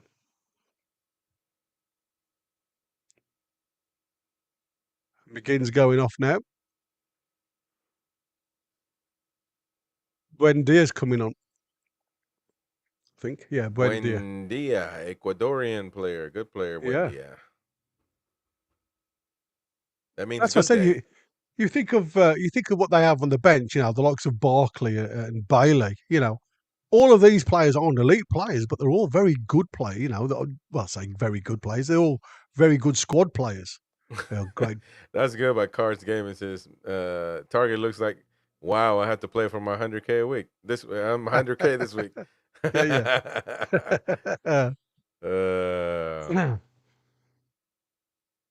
Hall now with the throw-in. Throws it all the way back to Dan Burn onto the halfway line, who goes into the centre circle. Matty Target as our right back. By the way, Tony, the timing that we're on, that's the timing that you see on screen. That's what we're watching. We're in the 80th, 06, 07, 08, 80th minute right now. So Fabian Sharp, just on the halfway line, gives it to Bruno. Bruno, target. It's hard to hey, say target these days. I forgot he was with us. hey PDK, I agree with that. Target looks knackered. Yeah. Oh man. I hope he doesn't get a nosebleed Oh being that my high up the goodness. pitch, man.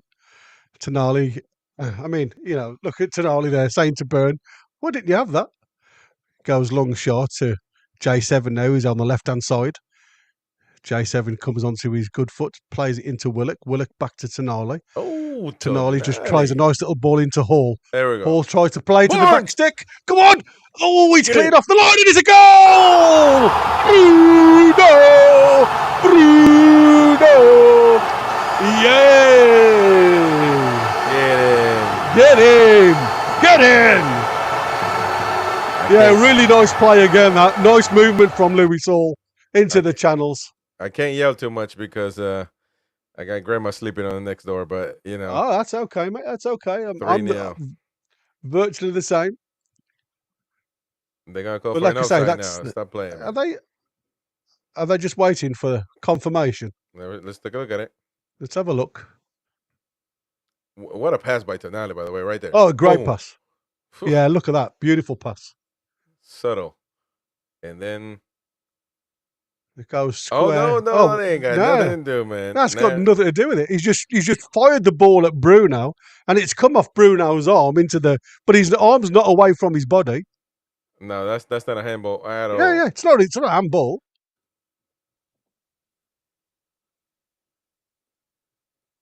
Yeah. And I What? tell you, what?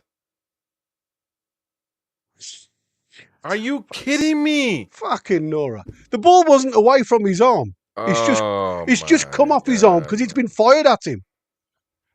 Jesus Christ. Fuck me, man. This is unbelievable. So we're still at 2-0, guys. Yeah, we're about to change the score. There we go. Fabian Schär now to Bruno. Ah, Bruno has a shot over the bar. yeah. Well, that was that. Just going to have a quick look at the replay. But I mean, So Barnes head volleys it, then it gets smacked at Bruno, who's turned his back, and it comes off his elbow well, what they're saying and is then off the post. that the rule is even if it's whatever, if it touches hand and goes to goal, it cannot be allowed. But if it was, if that happened in The midfield penalty somewhere, decision. Well, if it if was a the, penalty decision, they would have said no penalty. exactly, there was no penalty. Yeah, it doesn't make any sense, mate. Torres on the halfway line now. And they're just trying to get in behind Shaw, but Shaw does well. Plays it up to Bruno. Bruno again gives it to Tonali, who's right into the corner. Tonali's looking for Willock.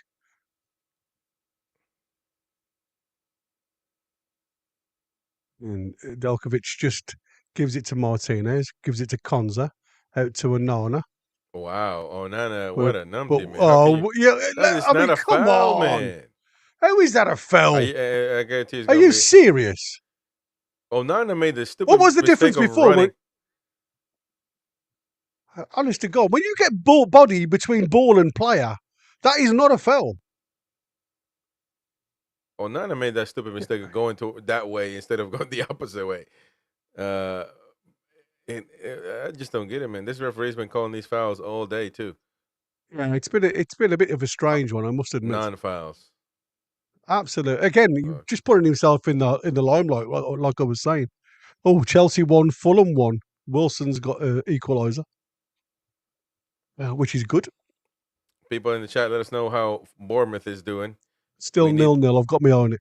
Oh, lovely. Because I think Lovely. I think with goal difference, we are above them. Yeah. Maybe, hopefully. We scored 2 tonight, so Barkley now into Anana. All the Newcastle boys now are behind the ball, trying to keep that really good block. 4 players in front of Barkley here.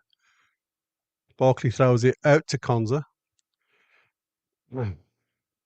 Both Bonanotti, all the lads up top now, Bailey, have all gone quite narrow, and they're just trying to get the balls, getting the fullbacks get the balls into the box. And so again, yeah, they've gambled now in the last 10 minutes just to try and, again, this is what I like about Unai Emery.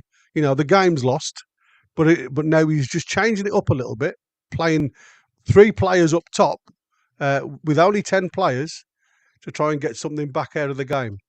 Ball comes into the box and it's cleared by Byrne, straight back to Anana. Barkley now. Barkley just dinks it over the top to Dinya.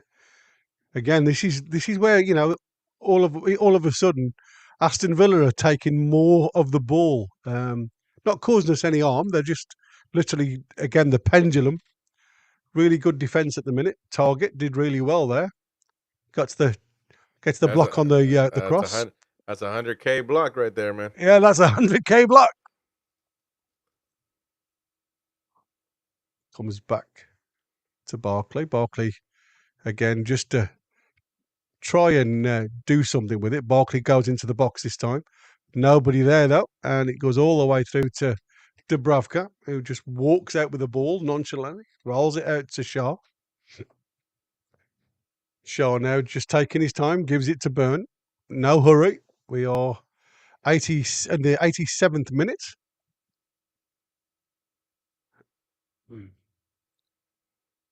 So again, just casually going towards the halfway line. No pressure on the ball from Aston Villa whatsoever.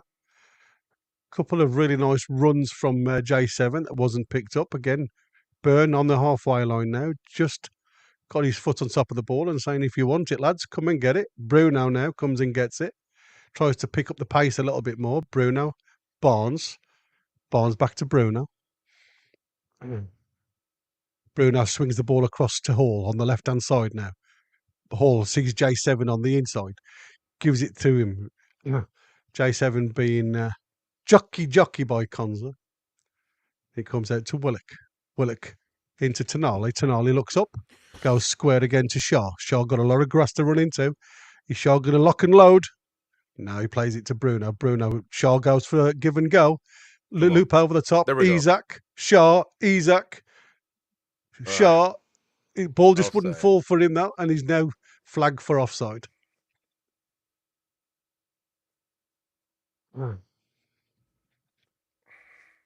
So again, no real commitment towards goal, but they've changed this formation, and still very difficult for them to break. But they're building with with a bit of steam going forward. But that's a really poor ball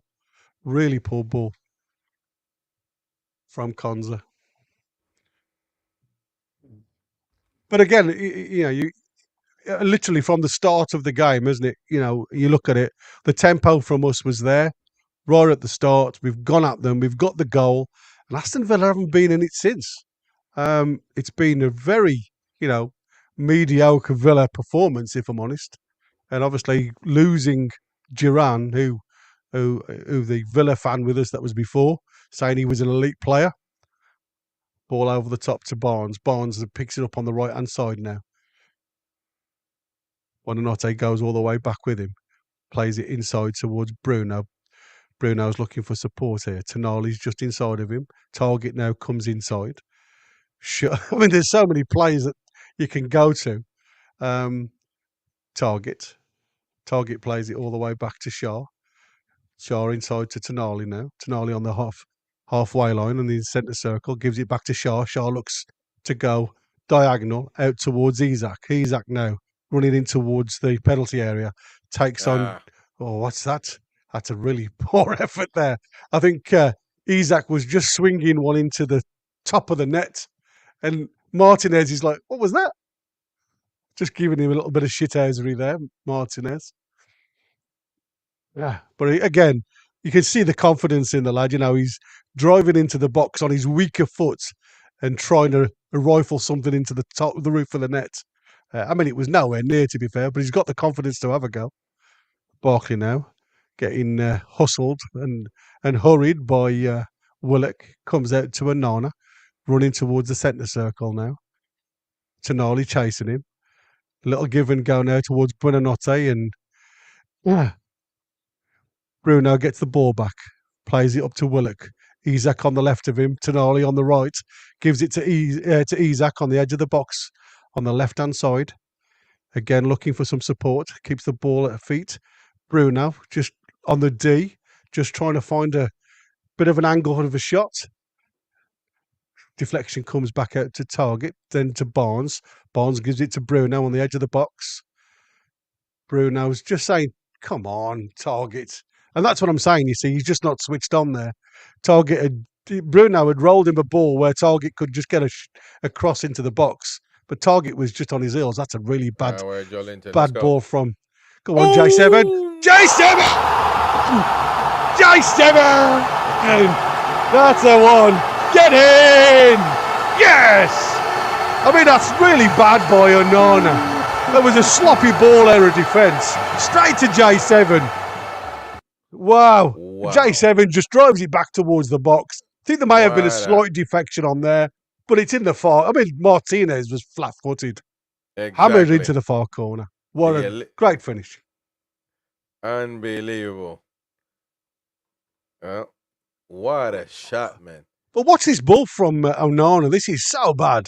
Yeah, I mean, it's just poor, isn't it? Look at that. Straight to J7. J7 drives into the edge of the box then. And, it's not a deflection, actually. It's a driven ball with the instep driven straight into the corner. Really nice finish. Really nice finish. Wow. The tune is back. And I can say that now. Absolutely. The tune is back. After this performance, you can say Newcastle United have turned things around. And we're going to get into that after the full-time reaction, ladies and gentlemen. But I can say already, Newcastle United are back. Yeah. I mean, we've done 4-0, 4-0, and now we've got a 3-0. So, I mean, it's not been a bad three performances, has it? 9 points, great goal difference for us. A picture of Unai Emery now. He's looking quite poor. Isak comes off. Who's gone on? Is Asula on? It looks like Asula's on. Oh, it's Miley. And Asula and Miley are on. Yeah, I see Miley there. Yeah. Well done, Good. Miley. Well done. Need time. Who's come off? Bruno? No, Bruno. I think I saw Bruno there. No? No, Bruno's off. Bruno. Yeah, Bruno and Isak's off for the two youngsters. Come on, I'd love to see Asula get a goal just to break all break the duck.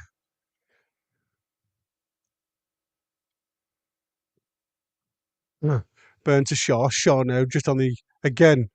Villa are just walking, mate. Just walking, just literally just saying, just blow the whistle, ref, please. Within the 94th minute of the 95 the 5 minutes that have been added. So back, and it's just a case of give Miley and Tonali just giving each other a 5-yard pass. That's how simple it is. Quite, I suppose you can say it's a little bit negative there. Miley now turns on the centre circle, plays it out to Hall. Hall back to Miley. Miley to Willock. Willock turns. He looks up and Asula then made a nice little run in towards the penalty area. But again, lads have decided it was a great ball up towards Asula. Asula not really able to control that one from Shaw. Martinez plays the ball out to Bailey. Looks a bit awkward there. Delkovic. And again, Asula, well done, son. Asula won it back off Konza and he tries to play a square ball into Willock. And it's just literally been taken off his toe there. Fulham have just got in the lead against Chelsea. 2-1 in the 90th minute. Still 0-0 with Bournemouth. Forest are Well, still there we 1-0 go. up against Tottenham, and Tottenham have had a red card. So again, their slump continues, and West Ham are still beating Southampton. So well done, boys. Excellent. Very, very good win indeed, ladies and gentlemen. They quickly switched off to another match, but regardless, let me just close that off because I'm still in defeat. Yeah, yeah. What a great performance. We didn't even change the time, the score for fuck's sake, man. What the Now heck? that's your job. That's not Yeah, mine. that is my job. Yeah. There we go. Well, we're going to do it at last. 3-0 full time for Newcastle United. We're going to get into the match reaction right now. Thank you to everybody that's donated, that's helped out the channel, that's liked, that's subscribed. In Fulham right now, beating Chelsea as well away. Keep an eye on that Southampton, not sorry, Bournemouth match Oh, well, because have they, full it'll be time, interesting to see. 0-0. Full time as well, 0-0. That Yeah, means yeah, full time, 0-0. Newcastle United, ladies and gentlemen, are fifth in the Premier League. The tune are back. Woohoo. But we're going to get into more of that right now in the match reaction. So join us. You should be redirected or just hit the homepage, go look for the match reaction. It'll be ready there. So we'll see you there in a minute, folks. Bye-bye. Thank you.